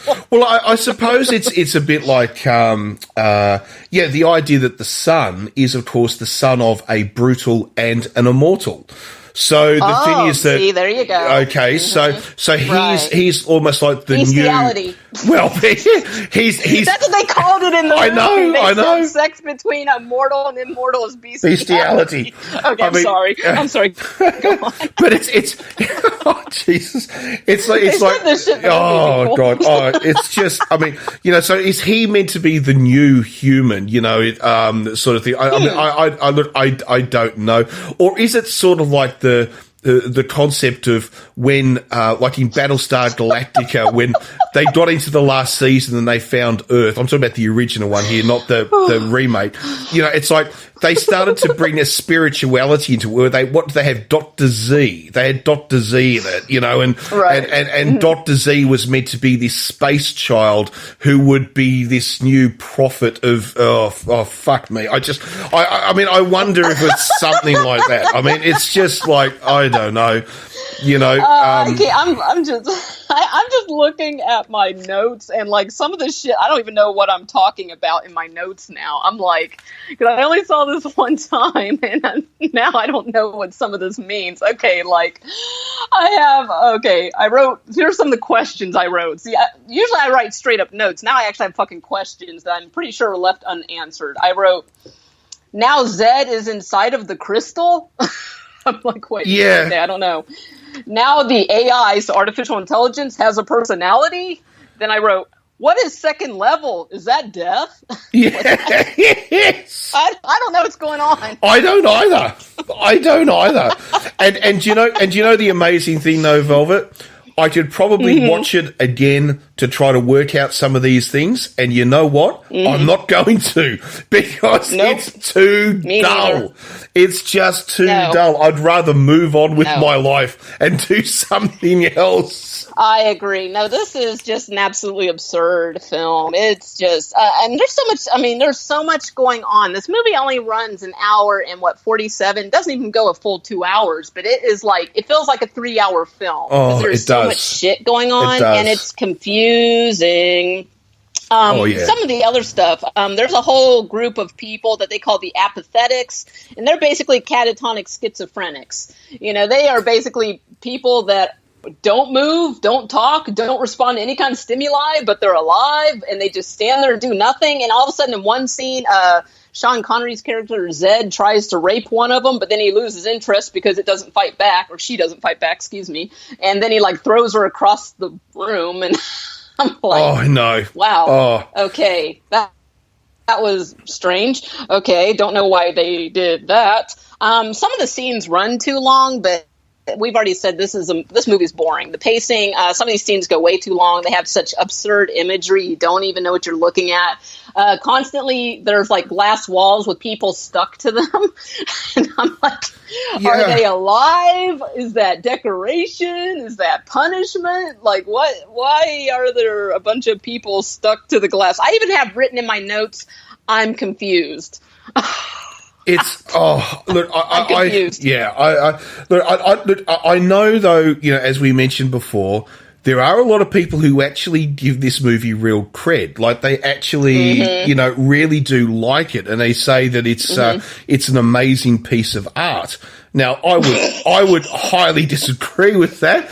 But, hey, everything is different. Beauty is in the eye of the beholder. And, but it just, for me personally, I can't find anything, honestly, in this film that I'm happy with, that I'm pleased with, that, it's just, I can't find anything at all. No, I didn't enjoy this. I really did give this a chance. I really went into this movie with an open mind, but it's it's one of the few times, actually I think the only time, sorry, excuse me, it's the only time you're going to see Sean Connery in a wedding dress. Oh, I know, in the wedding dress. Oh my God. I'm surprised he did it, honestly. I'm amazed they actually convinced Sean Connery to wear a wedding dress. I'm not exaggerating. Full on, with the veil, long white dress. It's only for a moment. I guess it was supposed to be a disguise. Sean Connery in a wedding dress. So the entire movie, he's running around in this red jockstrap with hooker boots. And you think it can't get any worse. And all of a sudden, he's in a wedding dress. And I'm just like, just going off my notes, some of the shit I have written down that makes no sense, and I don't even remember why I wrote it, but Zed has magic sweat. So there was something about Sean Connery's sweat in this movie that made him magical. People were touching his sweat, and it was like bringing him to life or something.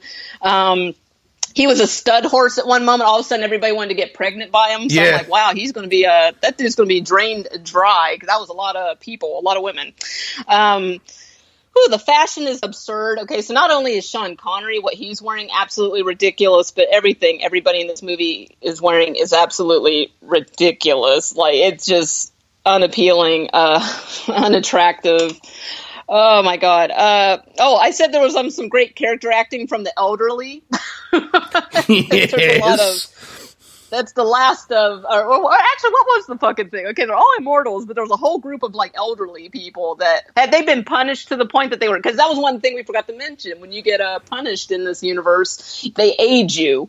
So they'll age you, like, 10 years. And so, like, if you keep getting aged 10 years, 5 years, 7 years here and there for being a bad boy or bad girl, you would actually get old. But you're, like, immortal, but you're, like, have the body of a 90-year-old. Yeah, it's, one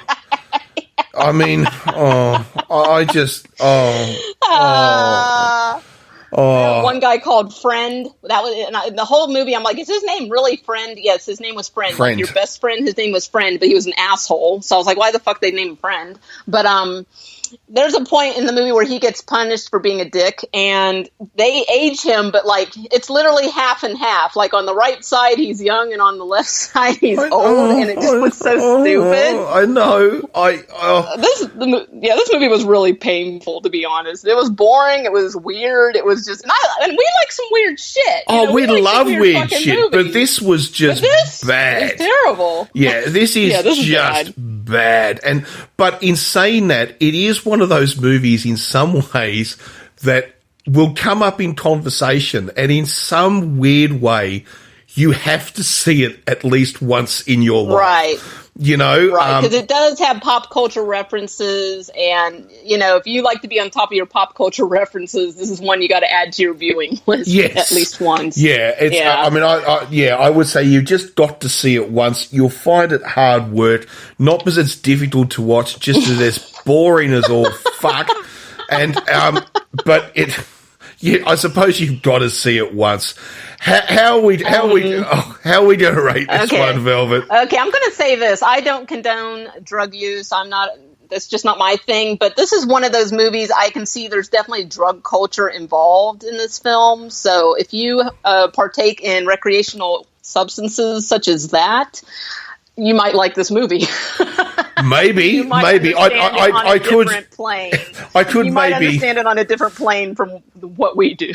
Yes, I could maybe say this is a stoner's movie. Maybe I don't know, but oh god. Okay, rating. Rating. Wow. Yes. Okay, yes. so out of a possible 5 Eric Roberts, I'm going to give this 2.5 because this is an ambitious movie. I can see they were trying to do something with this, but it's convoluted, it's confusing, there's too much going on, there's too much backstory, it's just not clear what is going on. But at the same time, the concepts and the themes of the film are worth noting, even though they're not very clear. So if you like cult films, this is, again, I don't recommend this movie, but at the same time, you kind of have to see it at least once. So 2.5 Erics. 2.5 Erics. 2.5. Okay. Mm-hmm. I'm going to be really, really clear with this. 0. 0. It's not even worth rating. It's that bad. 0. Woo! So we have another contender for our bottom 3. We'll do that early next year. Oh, yeah. 0. I don't think I've ever given a movie 0 before. But I will give this one 0. There are not many movies, Velvet, that I watch, and we are only 20 minutes in, and I'm saying, fucking end this now. Like, looking at my watch, going, how much longer of this bullshit have we got? I was doing that towards the end. Like, the last half hour, I was literally going, oh my God, there's another half hour. I was just like, I was struggling too. I was just like, oh my God, when is this going to end? Well, it's a bit like when we watched El Topo. You remember that? And and I can still remember. You know how that movie's in 2 parts, and when we got to the end of the first part, and I sort of thought, okay, that was okay. All right, that was all right. And then I realized, oh my God, there's another fucking hour to go. So there's I can't give this any points at all. I'm sorry. It's that bad. No, it's that bad. It's bad. It's but I say it when it elicits that kind of reaction, you got to see it at least once, just so you know. Oh, it's like, just so you know, it's just like, don't make these kind of movies. I mean, I'll put it to you this way: I would never say to anyone, because I'm dead against piracy. I'm dead against because I believe everyone in the entertainment industry. All right, some are overpaid, but a lot are underpaid. Everybody deserves the money they earn. They're doing a job. They're providing a service for us and all the rest of it. So I do not support piracy. In this case, I say to fucking hell with it. Do not pay 1 cent to watch this movie.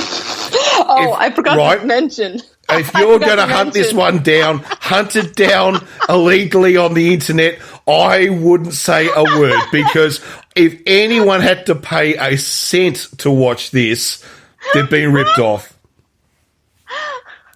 I forgot to mention that the director, John Boorman, they recently preserved this movie. They wanted to preserve it, and they contacted the director, John Boorman, who also wrote this movie, and they said, "Hey, we're getting ready to preserve Zardoz," and his response was, "Really? Why?" I love that. I love that. So I mean, that's a lot. I know. It's I honestly, I would just honestly just say, get out the Zippo and light the footage now. Set it on fire. It's a bad one, people. It's a bad one. It's a bad one.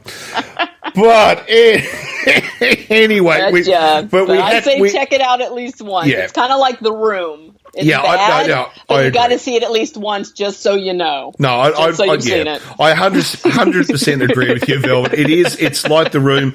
My God, it's bad, but God, you've got to see it at least once. So, because you just can't believe this kind of shit exists. That's exactly Anytime I've tried to tell anybody about this movie, just the look on their face, they think I'm making this shit up. They're like, "Oh, quit it." Yeah. They're like, "You're joking." I'm like, No, this is a real movie, and Sean Connery is in it. Sean Connery is in it. And they're like, what? I never heard about this movie. Well, now you have. Oh, my God. All right. Well, after that, we're going to slight change of pace, and we're going to talk about something very, very different. Very, very different. So we'll just take a quick break, and we'll be back with final movie for the podcast, movie number 2. And it's just a little bit different. Nope.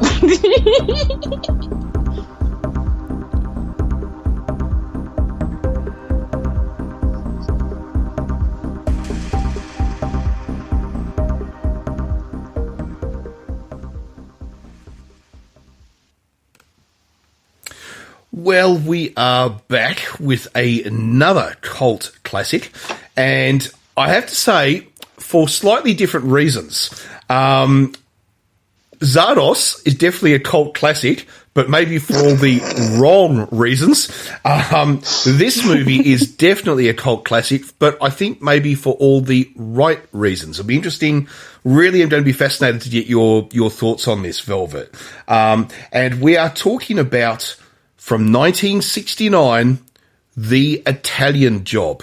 Yes, the original, not the 2003 remake.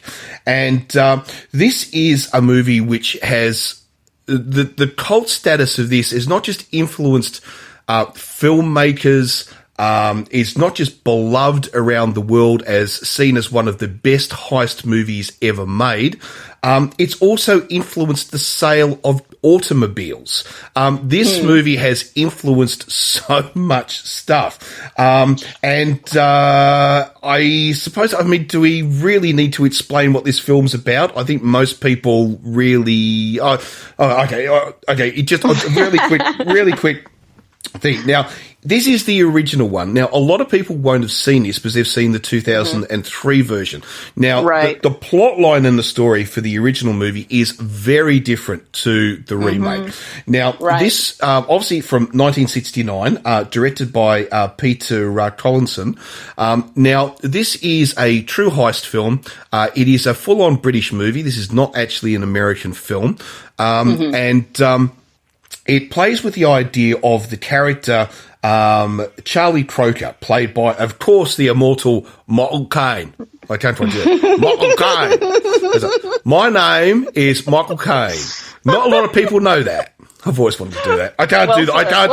I can't do the East End. I can't do the British East End accent though. But anyway, better than me. I can't do it at all. So stars, of course, Michael Caine as Charlie Croker. Now he is approached by one of his criminal contacts, who is then murdered, and his wife then hands on the information, and it's about pulling off the biggest heist ever for millions of dollars worth of gold, which they're going to try to steal in transit in Italy, hence the name The Italian Job. Now, the film basically follows them trying to raise the money through getting involved with other criminal contacts, such as Mr. Bridger, who is played by Noel Coward, who funds the whole thing from a prison cell, getting involved as somebody to run the whole thing, which is Tony Beckley, who plays the amazing character of Camp Freddy. They have to get their IT guy on board, Professor Peach, who is played by the immortal Benny Hill, and of course his girlfriend will be along for the ride, who is of course played by Maggie Bly. Now there are huge amount of very other famous British and also Italian actors in this movie, and there's just too many to mention them all. But there's quite obviously a lot of them, especially Italian actors. Now, so anyway, the whole thing is about they have to plan how to steal this gold, and they're going to basically steal it on the move and make a getaway in three original 1960s Mini Coopers. And of course, this was the whole concept of where the remake would, of course, be copied. It's just an amazing film with quite an amazing ending. Have I explained that? I mean, everyone knows what the Italian Job's about. I mean, this movie, oh my goodness. Okay, when you watch this movie, you will find yourself asking yourself at least this.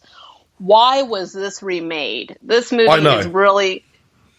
It really is a cinematic masterpiece, and I don't say that often. I've only said that about one other film that we reviewed, and that was The Thing from John Carpenter. So now that's my one for the 80s. Now we got one for the 60s, The Italian Job. Yeah, you need to see this movie at least once. It's so entertaining. So the pacing's good, decent character depth, and, you know, the cinematic feat of creating an actual traffic jam in Italy in this movie, like, is crazy. They actually got the mob, the actual fucking Italian mafia involved to create this traffic jam for the movie because the actual city wouldn't cooperate. They're like, no, we're not going to make a fucking traffic jam for your movie. So the mafia actually stepped in and did it. So I'm like, that's pretty intense shit. You can't make this stuff up. It's a great movie. No, they broke so many Italian laws making this film. They had to. There's, for instance, there are the scenes where, of course, they're on the very famous Fiat test track, which is on the top of the buildings in was it Milan, and they drive around on the top of the building. Now that building is now a car park. Actually, I think I'm not 100% sure yet, but anyway, but the test track, that racing track on top of the building is still actually there. And anyway, so they're racing around on top of that in their Mini Coopers being chased by the police. Now, they jump the Mini Coopers in the chase scene from building to building. Now, what's amazing about this is pre-CGI, this is pre-stunt. They're not model cars being done Thunderbird style. They really jump the minis from rooftop to rooftop. That right? So dangerous. And they've got the general public below them, right? So what they had to do, and this is a true story. Under Italian law, if somebody is injured during the making of a movie, the director is directly legally responsible for the act of manslaughter. So what they had to do was, when they were doing those scenes, jumping the cars from rooftop to rooftop, Peter Collinson was sitting in the airport ready to board a plane in case something went wrong. So they could get him out of the country, right, without being arrested. Wow. Now, luckily, nothing did go wrong. But the stunts in this will blow your mind when you realise it's all real, done for real. There is a scene in this towards the end where they got a hollowed out bus and they've got to drive the Mini Coopers that are following it up a ramp into the bus at speed. So they're moving at about, 60 miles an hour or something like that, right? So they've got, and now the last Mini to get in only has the stopping space of the length of itself. Then you know how small a Mini is, an original Mini is, right? Now you will see a guy hanging off the edge of the van, waving them in, trying to get them lined up. Yes. That's Peter Collinson.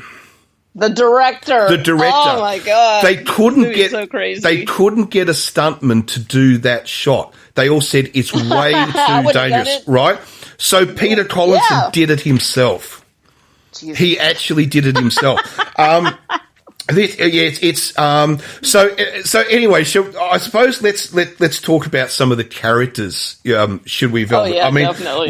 Michael Caine is brilliant in this, isn't it? I mean, he's a very stereotypical British character. He has that very polite way of speaking, and he's coming out of prison in style. I mean, he's got women lined up. He's got a hot car. He's got a tailor, suiting him up. He's got a sports car. I mean, like, if you're going to be a criminal coming out of prison, you want to be Michael Caine in this movie. Oh yes, he's got money hidden away from his last job that he's been put inside for, and it's quite funny when there are just lots of just such 60s lines. I mean, when he goes to the tailor at Savile Row and he's been fitted for his suit, now that he's come out, and they're there, and it's like, and everybody's so like Michael Caine is sort of like, you know, this East End Cockney, but then all the tailors in Savile Row are all these public school upper class, and it's like, oh, and everyone's calling everybody darling, you know, and it's like, don't make the sleeves too long on me, darling, and make me look like a gorilla, you know, and you know, and the great line too is he's got cash hidden under the bonnet of his Aston Martin, which has been in storage, and he goes to collect it, and he anyway steals it, and the garage manager sort of says, now there's been quite a large bill, you know, because it's been here for like 5 years or something. Right. And Michael Caine pays him in cash. And he sort of says, where have you been? He says, oh, I've been in India shooting tigers. There's a bounty on tigers. So he's paying him all this money. And then the car garage owner goes, you must have shot a lot of tigers. And just as Michael Caine drives off, he goes, yes, I used a machine gun. Yeah, no, this movie has a lot of great humor in it, like very witty, very clever. There's no cheap jokes in this movie. You know, this isn't fart jokes and just easy, you know, really funny, witty stuff, really clever comebacks. Want to talk about Mr. Bridger, the prisoner that has an obsession with the Queen, and he bankrolls this heist. And this is one of my favorite bad guys I think I've ever seen in a movie. Well, he is great because, of course, he's played by the great Noel Coward, you know, yes, British icon of stage and screen for his entire life, but he plays it so well with that obsession he has with the Queen. His prison cell is just covered with pictures of the royal family, and there's a great thing where he is sort of like, he has a butler when he's in prison too. That's what I love. He's got a butler in prison. Yeah, it's a really interesting character. I love the way they did this. So, you know, this guy is bankrolling this heist, but he's in prison, but he runs the fucking prison. I mean, like, he can do whatever he wants. And, like, he's having lobster for dinner with champagne every night. Like you said, he's got a butler. And pretty much even the wardens know he's in the process of helping to commit a crime, but obviously, he's paying them or giving them some perks. At one point in the movie, there's even a nod to the fact that he most likely bought somebody a house, one of the wardens a house. So, he even though he's in prison, he's kind of living the life. Well, there's the great line where they're about to show a movie, which is Camp Freddy, who we'll get to in a minute, who is sending information back to Mr. Bridger about the heist, how it's going to play out. And he sends back the movie, and they're going to show the movie, and the guard's standing there, and of course they want him to leave because they don't want the guard to see it. So he sort of says, how's your new house? And he says, oh, very nice, Mr. Bridger. And he goes, my pleasure. Which I thought, yes, it's like basically the guard's house has been bought by Mr. Bridger. It's like, it is fantastic, and I love it. But to try to sell the plan, I love it when Michael Caine breaks back into prison to talk to Noel Coward, who is on the toilet. And then Noel Coward goes to meet the governor of the prison to complain that somebody broke in, and he's talking to him, and it's John Le Mesurier too who plays the governor, amazing British actor, and he's talking to him and he says, now prisons are not only meant to keep people in, they are designed to keep people out. and he says, your management style, Mr. Governor, is just shoddy. It is why this government is going down the toilet. You know, and the poor governor's just there. What is going on? You know, it's like, oh. Yes, it is. It is absolutely hilarious. Now, the IT guy that they get, who's meant to fix the computers which are running all the traffic lights, so they can create this giant traffic jam, which they can then, of course, after they've robbed the gold, they can, of course, make their getaway in the Mini Coopers. Now, of course, it is Professor Peach, played by Benny Hill. Now, he does, to some degree, kind of steal the movie, doesn't he? I mean, he is... Oh, my God. He is a brainiac, sex addict, chubby chaser, as we say over here. He likes big women. I know. And it's just such a weird quirk because they really play it up in this film, and you're just like, God, this guy's such a fucking pervert, and it gets him in trouble. In the end of the movie, he's a fucking pervert. I know he gets done by the police. I know, but it's absolutely hilarious because he's there, and it's like, it's I like him big. I like him big. And that's the only thing that attracts him into the job when they go to track him down, because they're like, okay, you're the smartest guy, we need your help to pull off this job. And he's just like, oh, do they have big women there? And they're like, the biggest. And he's like, okay, I'm in. Yeah. Like, he didn't care about the money, he just cared about being able to get some big women. I know. Like, oh my God. It is I mean, it is absolutely just hilarious. And also Camp Freddy, who runs the whole operation, played by Tony Beckley. He's basically Mr. Bridges' man who's making sure that Charlie Croker doesn't waste the money and pulls off the job, properly, actually manages to steal the thing. But he's great, and a great British, I suppose, humour with the name, because he wears pink suits and all this sort of stuff. Oh, my God. So, of course, he's called Camp Freddy, that British sort of play on words. So he's another great British actor, and he plays it dead straight. Where everybody else gets sort of comic lines and so forth, he just plays it dead straight, and he does it so well. I thought he really did it well.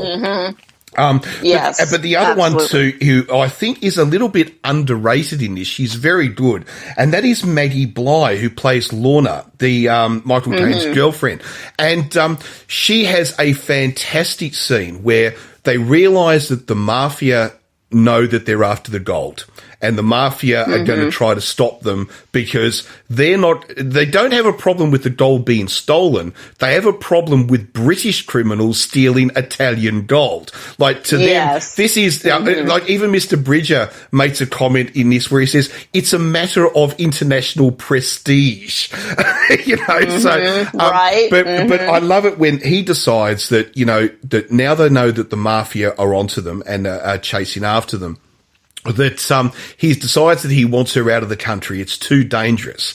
And he says, now what I want you to do is to walk out to the aeroplane, because they're at the airport. He says, I don't want you to look back. I don't want you to look right. I don't want you to look left. Look straight ahead and walk to the aeroplane. Right. And she goes, but Charlie, why do you want me to leave? And then in the end, of course, he finally says those 3 magic words, I love you. That's why I want you to go. Well, it's the first time he's ever said it to her. So as she walks out to the plane, he's going not to the left, not to the right, straight ahead. But she's jumping up and down going, I love you, Charlie. I love you. Absolutely hilarious. And he's just this is really a guy's movie. Like, and I don't mean that women can't enjoy it, but it's very much a predominantly male cast, and the women that are in this movie are strictly eye candy. So I do appreciate that they did give Maggie Bly this little role to kind of be like, okay, we don't want it to just be about men here. We do have some women in it that have some substance. So it's nice they, put her in there. But I also like that they got her out of harm's way, because it was kind of like she didn't really have a central plot in this heist, so it was kind of like, okay, let's get you out of the way so we don't have to worry about you getting in trouble. And it also endeared you more to Michael Caine's character, which is really one of these movies where everybody in this movie is a criminal, so technically we shouldn't like them. We don't want them to go steal gold, fuck up everybody's economy, all that. But you want these guys to steal the gold. You want them to pull it off. You want them to get away safely. And they do really good character development on this, so that you do like the people, you do care about them, and you want them to be successful in this heist. And there is, I must admit too, there is some fantastic cinematography of driving scenes in this. Even before the end of the movie with the big car chase, which is what we'll get to that in a minute, because that is huge. But even at the start of this movie, even just the opening credits, where the man who thought the whole idea up and then handed the idea across to Michael Caine is driving, when he gets killed, is driving through the Italian, basically the Alps, on the border of Italy and Switzerland. And he's driving through on these windy roads, through the tunnels, climbing up. And we're listening to Matt Monroe singing the Quincy Jones, music, on days like these. And it's just beautiful. Yes. I mean, it's that idea of, it's almost, like the show Top Gear. It's like, driving a Lamborghini through the Alps. It's almost like every male's fantasy, Yeah. And they do it, they just do it so well, they do it so well. Absolutely. No, the cinematography, like you said, is absolutely stunning in this film. They really make use of the Italian landscapes, the scenery. And also, if you're a car lover, this movie is painful to watch in some parts because they destroy some absolutely beautiful, expensive cars. Like Aston Martin, bye-bye. Like, they crush a lot of cars. A lot of accidents, a lot of cars getting crushed. I've got a secret. I've got a secret. They don't really crush the secret for us. They didn't really crush the expensive cars.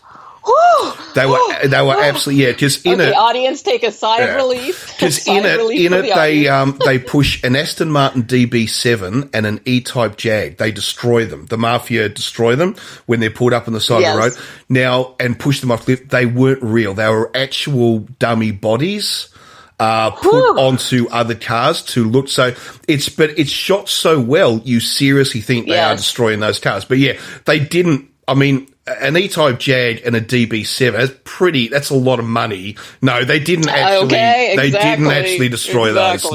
No, they did destroy, they didn't destroy those. So, and also the minis that, get destroyed, in the end, where they push them over the cliff, they weren't the minis on the actual run. They were different minis. In fact, most of the cars from this movie are currently in collectors' hands. Isn't that cool? Because this, as I said, one of the things about this is that this movie helps sell cars. This movie made them. Totally. I mean, the Mini itself was starting by 1969 was starting to become a fairly iconic car, in Britain. But after this movie, especially the Mini Cooper, which was the rally race version of the Mini.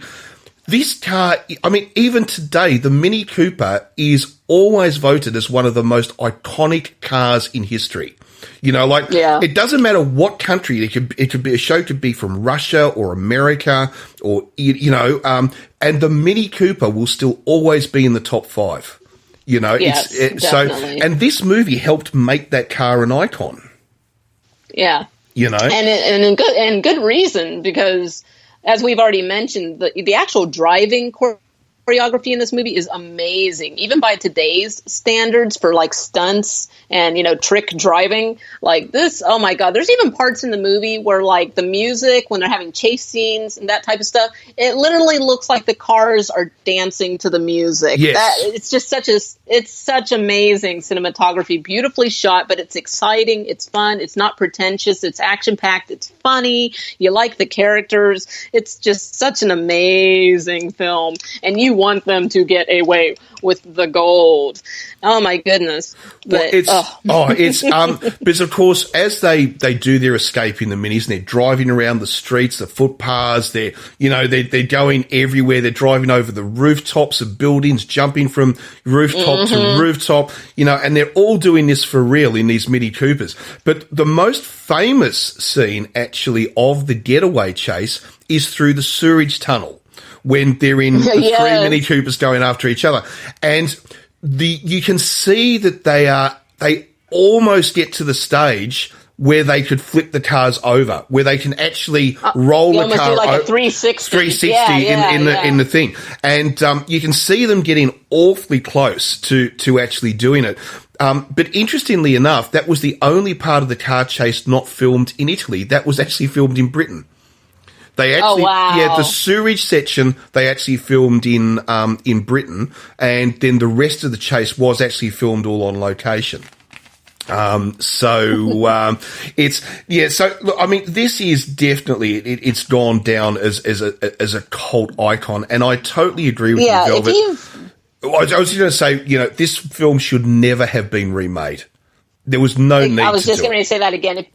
Yeah, if you've only seen the remake from 2003 with Mark Wahlberg and Charlize Theron, and you've never seen the original Italian Job, you need to see the original, because you'll also be like, wow, why was this remade? It is definitely dated. I mean, the fashion, the slang, even the style of the cars, because the movie's from 1969, but it's not dated in a bad way. It's still enjoyable. I mean, this movie's actually rated G, which is fascinating, because there are not many G-rated movies that are amazing, that are like literally amazing.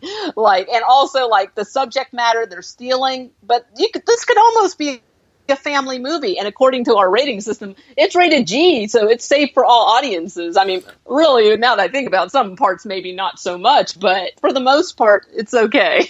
You can watch this with a younger audience, but there are some risque parts. I mean, like obviously alluding to him basically having an orgy with like 20 girls, and then you have Professor Peach pinching asses. Yeah, but it's still relatively tame. I think it's kind of harmless, and the other thing too is that most of that, like for instance, it's also kind of implied, rather than shown. Yes, so right.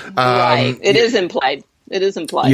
So I think that's so no, definitely a family could watch this without, there's a bit of violence when they actually take the gold. They are pretty violent in the way they take. I mean, they are thumping people with baseball bats and stuff. It's the takedown of the actual armored car is actually pretty full on. I must admit that. In some ways, it was kind of a bit surprising. I remember when I first saw this as a child. So there you go, family movie. First time I saw this, I was a child. Was that it's? I have to admit, that was the bit that shocked me. I thought, God, it's actually quite violent, but it's only in that one scene. And it's pretty quick. It's actually pretty quick. But some of the other things where this, just to prove how iconic and famous this movie is, if you haven't had a chance to see it yet, there is a scene in this where they're testing blowing the doors off the back of the armoured truck, and they're doing this in Britain.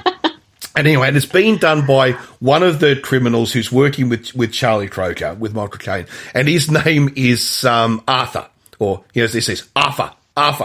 And and Arthur is an amazing character because he doesn't walk anywhere. He's sort of like he bounces as he walks. He's like this safe cracker sort of thing. He bounces and he's there, and they're sort of saying, and they're there, and they've got the explosives on the back of the truck, and they're just going, 5, 4, 3, 2, 1, and then it blows, and the whole truck blows up.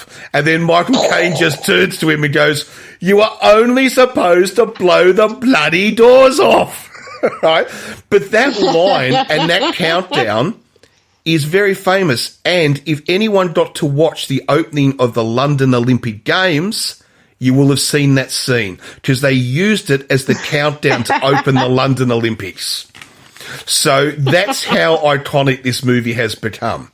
If this movie gets written into the opening ceremony of the London Olympics, that's telling you something, So absolutely. This movie has an interesting portrayal of the Italian mafia, which I thought was really fun, because they really come across as like, everybody in this movie is a bad guy, essentially. But they really did a great distinction of, you like the team that's trying to steal the gold, the Italian mafia, you did not like. You did not like these guys. Not nice people at all.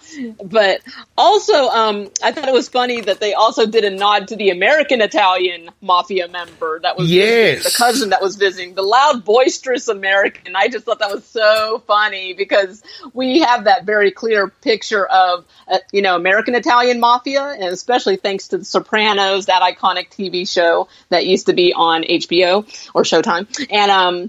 And then there's that culture clash of the loud, boisterous American who's a member of the mob, and then he comes over to Italy, and he really comes across as this like classless but loud buffoon. compared like to the actual Italians. Yes, I know. Yeah. Yeah, they're so cool, calm, collected, wearing suits, not smiling. And it's a very short, small role, but I thought that was really funny that they put that in there. And I have to tell you this. Oh my God. Okay, so they pull off the heist, they get the gold. Everybody in the entire prison knows that Mr. Bridger is the man that has funded this heist, and the entire prison is celebrating. I love that scene. I've had the clapping rhythm of the entire prison clapping stuck in my head for 2 weeks. What can we do? What is it? What is it? It's Bridger. Exactly. Bridger. Yes. Oh my God. And he even does a Queen's wave. I know. As he walks out, I know. He walks down the prison stairs, and the entire prison's banging on pots and pans and clapping and shouting his name, but it's in this rhythmic way, and he starts just doing this little wrist flip to punctuate the cheer, and it's a great scene, and it's just been stuck in my head every day for 2 weeks now. I have to cue it up and watch just that scene just to get it out of my head. Now the other thing too that I love the thing too. His butler brings Mr. Bridger all the papers, the daily papers. Yes. Now I've got a copy of the Times, and I've got the Guardian, right? And he said, and I've also got you a copy of House and Garden. And he says, for why, kids? For why? The name of the butler is Keats here. For why, kids? For why? And he said, there's a picture of the Queen in it, sir. And he goes, very good. Oh, very good, very good.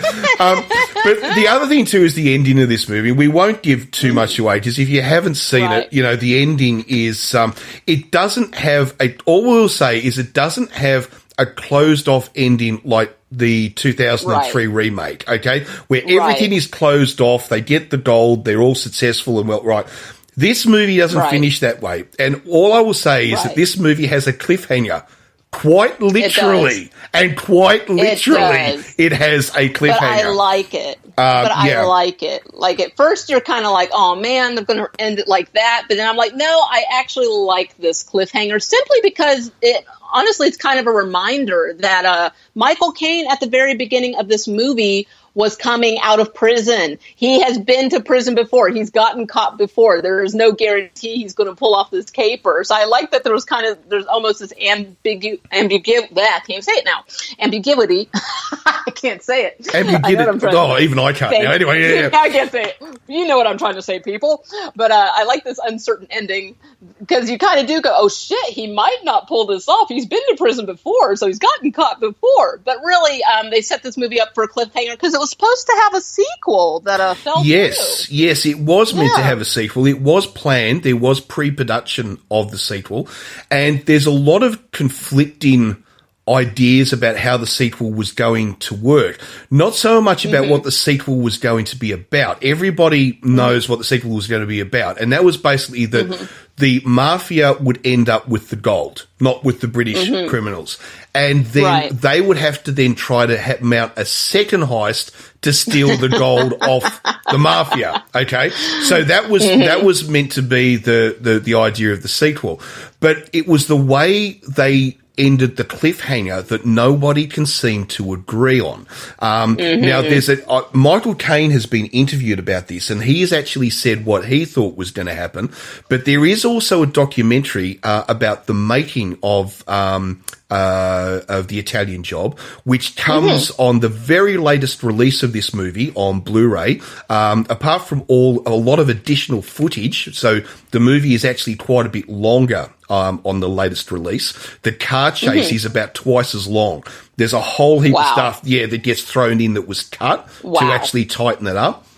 There is a scene for instance, with the additional footage where they're actually power sliding, and remember too that Mini Coopers are front-wheel drive. It's hard to power slide a front-wheel drive car, okay? They're power sliding these Mini Coopers around an orchestra while it plays. Oh, that's fantastic. So yeah, there are scenes in this that got cut out that are then re-added if you watch the very latest release. Now, with the very latest release, there is the making of. There's actually a documentary was made, the making of. Now, they do talk in that about how they, the idea about how they were going to get out of this cliffhanger. And as I said, it's quite literally a cliffhanger. When you watch the movie, you'll get what I mean by that. But Michael Caine, when interviewed, has come up with quite a different idea of what he thought was going to happen. So I'm not too sure that they actually had decided on how they were going to get out of the cliffhanger. All they really knew is what the general plot of the movie was, but they hadn't decided how they were going to get out of the bus. So, oh my God. Yeah, no, it's a really fun movie. It's fun, funny, exciting, and you'll have that victory cheer at the end of the movie stuck in your head for 2 weeks like I have. Oh, yes.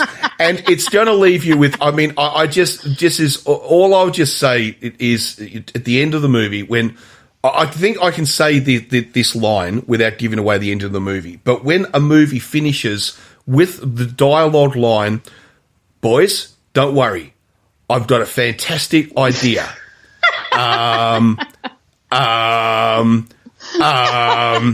And that's it. That's our movie. Great movie. It is very well done, the way they do it. And some of those lines, like you were only meant to blow the bloody doors off and, don't worry boys, I've got a fantastic idea. These lines have now written themselves into culture where people will use them in conversation, in general conversation. Yes. I mean, I have actually heard people in general conversation, if somebody overreacts. I can remember actually being in a business meeting once where somebody got a little bit heated, in what they were saying. And I can still remember seeing a sales rep sitting there and actually say the words, Jesus, don't blow the doors off. So this thing has really influenced people, That's great. Yeah, so it's it is a fantastic film, and don't I mean I'm not saying that the 2003 movie wasn't a good movie, because I actually think as a standalone movie, if they had have changed, didn't use the names like Bridger and Croker, if they had have not called it The Italian Job and just called it Heist or something like that, then I think it would have actually, although everyone would have said, oh, the Mini Coopers, that's stolen from another film. But if they had have just made the movie like that, it would have actually been a good film. But because they tried to link it to the original one, I think that was what spoilt it. But I agree. But the thing is, the original one is just, the dialogue, it's better written. It's much funnier. The actors give great performances. And the other thing too is, as we said, the car stunts in it are just amazing. They're just absolutely amazing, especially when you consider it was done in 1969.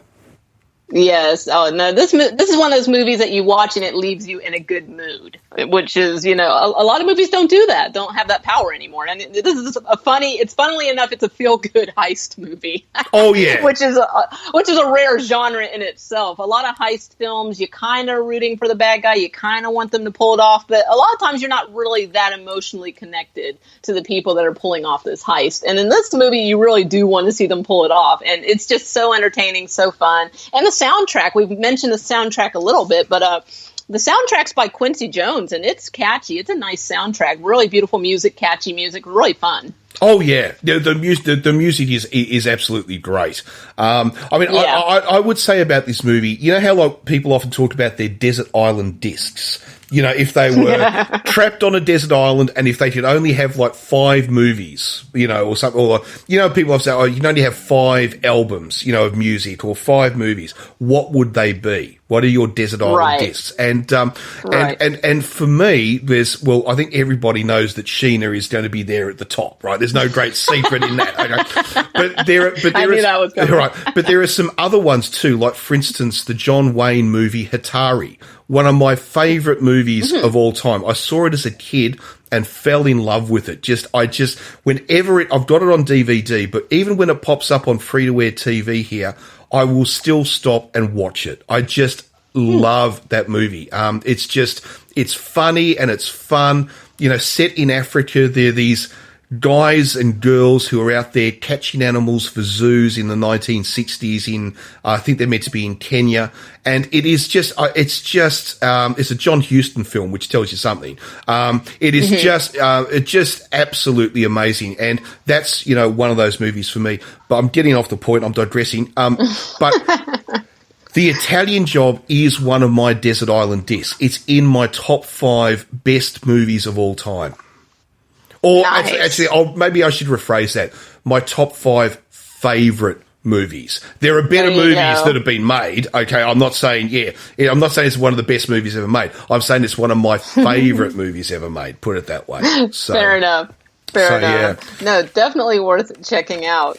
So if we're going to rate this all right, movie. how many Erics, or maybe how many Bridges are we going to? Mini Coopers are we going to give it? All right, out of 5 possible Eric Roberts, I'm giving this 5 Mini Coopers. You definitely have to see this movie. I'm going to do the same. I'm going to give it 5 out of 5 Mini Coopers. It's pretty much impossible to fault this film. It is that good. And in fact, this movie influenced me so much that when I was a child, I fell in love with Mini Coopers because of this movie. Okay, quite seriously. I fell in love with Mini Coopers. And the problem was, they stopped, once I got old enough to drive, they stopped selling minis in Australia. Like, you couldn't get them anymore. Oh, wow. They stopped importing them. And, but then, of course, in 2000, when BMW took over, British, Rover and took over production of the Mini Cooper, and started rebuilding the modern Mini that we know today, which everyone sees driving around the roads. As soon as I could, I went out and I bought one. So there you go. And I drove that car I owned it for about 3 years. I only got rid of it in the end because it was just a bit too small. But the thing was, I absolutely loved it. And that sale of that car was directly influenced by watching this movie as a kid. So love it. There you go. Yeah, this movie sold a lot of those cars, I'm sure. Yeah, it's really I think it still sells the cars today. Do you know what I mean? I especially for the young budding criminals that want to pull off a gold heist, they know you got to have a Mini. Well, yeah, Cooper. If you're going to do it. The only thing that is wrong with this movie, though, I must admit, is that if you actually add up, because I've seen some people do this online, add up the weight of the gold that they actually steal, it's 1.5 times the weight of the actual car itself. There is absolutely no way in hell a Mini Cooper from 1969, even with beefed up suspension and all the rest of it, could conceivably carry that much gold. So, but then again, it's a movie. It doesn't, it doesn't, it doesn't really matter. But it's a comedy. It's an action. That's comedy, exactly right. Crime drama. But it's really fun. But you know how I talked about how this influenced me enough to buy a specific car.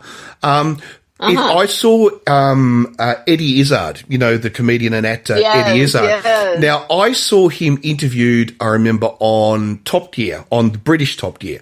And this was many years ago. And back in the days when it still had, Jeremy Clarkson and stuff on. And he was talking to Jeremy Clarkson, and they actually said to Eddie Izzard, "What car do you drive?" And he said, "Oh, I drive a Mini Cooper." And he said, "Oh, Mini Cooper." And he said, and Eddie Izzard said, "Oh, I've actually got 2.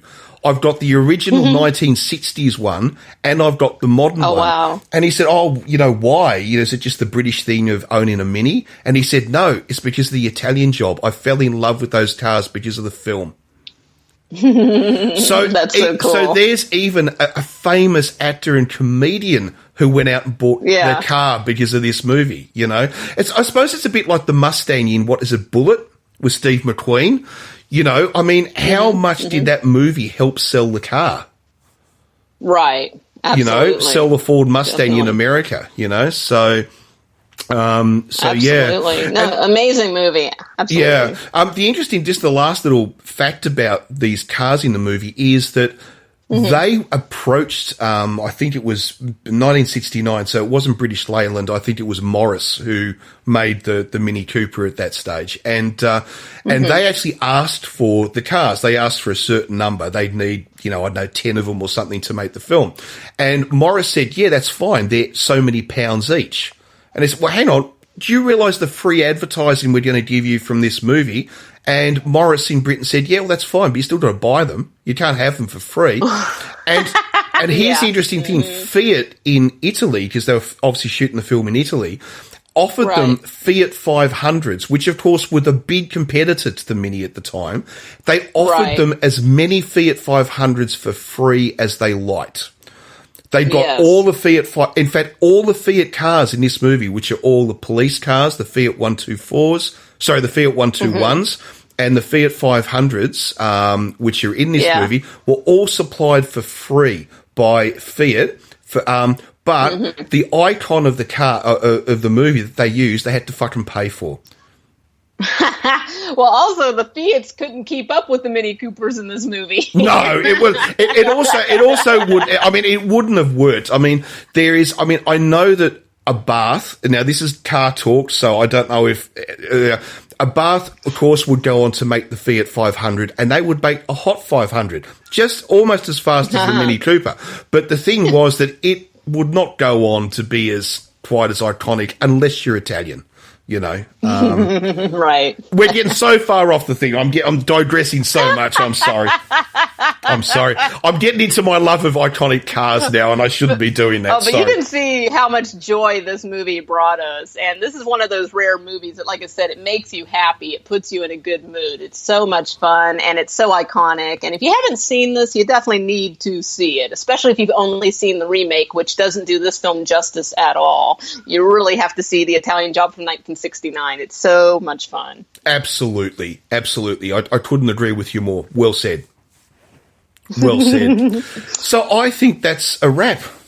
All right, shout outs to our friends. All right, here we go. So, well, first off, shout outs to us for being awesome. Oh, yes. Because, we took a 2-week break. We don't plan on doing that again anytime soon, but thank you for those of you that were understanding and let us take a little break. It happens. But we'll be back at it on social media. Go ahead and follow us on Twitter and Instagram at Cult Movie Show. Go ahead and tweet us, send us private messages, letting us know what movies you want to review. If you have an independent film or short film that you'd like us to review, go ahead and tweet us or private message us on Twitter. You can also send us an email. Our email is cultmovieshow@gmail.com. You can listen to the podcast Cult Movie Show on iTunes or also on YouTube if you're more of a YouTube person. And what have I forgotten, Warren? I think that's everything, isn't it? I think that's a lot. I think that's a lot. That's not too bad. I always check just in case. Okay, shout outs to Only Funny to Us, our friends podcast, OFTU podcast, because they help us out. And also thank you, Alana Evans, for the music. You can follow her on Twitter, Alana Evans XXX at Twitter. And yeah, I think that's it. So I'm already excited about next week. Oh, so am I. I can't wait. Yeah, well, this week.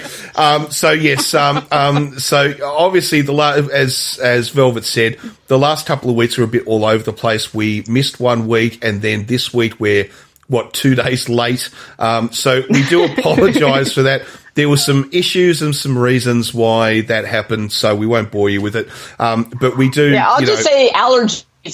I'll just say allergies. Oh, there was other stuff going on as well. So that was the first reason. Allergies. So I was like, I can only sneeze so much into the phone while we're talking. So we do thank everybody for being understanding for that. So, but we will be back at our normal time, which is now it's Saturday night if you're in the Americas, North or South America. If you're in Australasia or Eastern Asia, that is basically midday on a Sunday. If you're in Western Europe or Africa, that is pretty much around about midnight, I think, on sort of Saturday night come Sunday morning, something like that. So, but remember, it's a podcast, so you can listen at any time. It doesn't really you can find us matter. on the weekend and any other day. That's exactly right. And you can go back and check old episodes as well. That's the beauty of podcasting. Yeah, that's the beauty of podcasting. So this was number 41. We'll be back with 42 next week at the normal time. And that was fun. Good stuff. All right. Talk to you guys next week. All right. Later this week. We'll see you next week.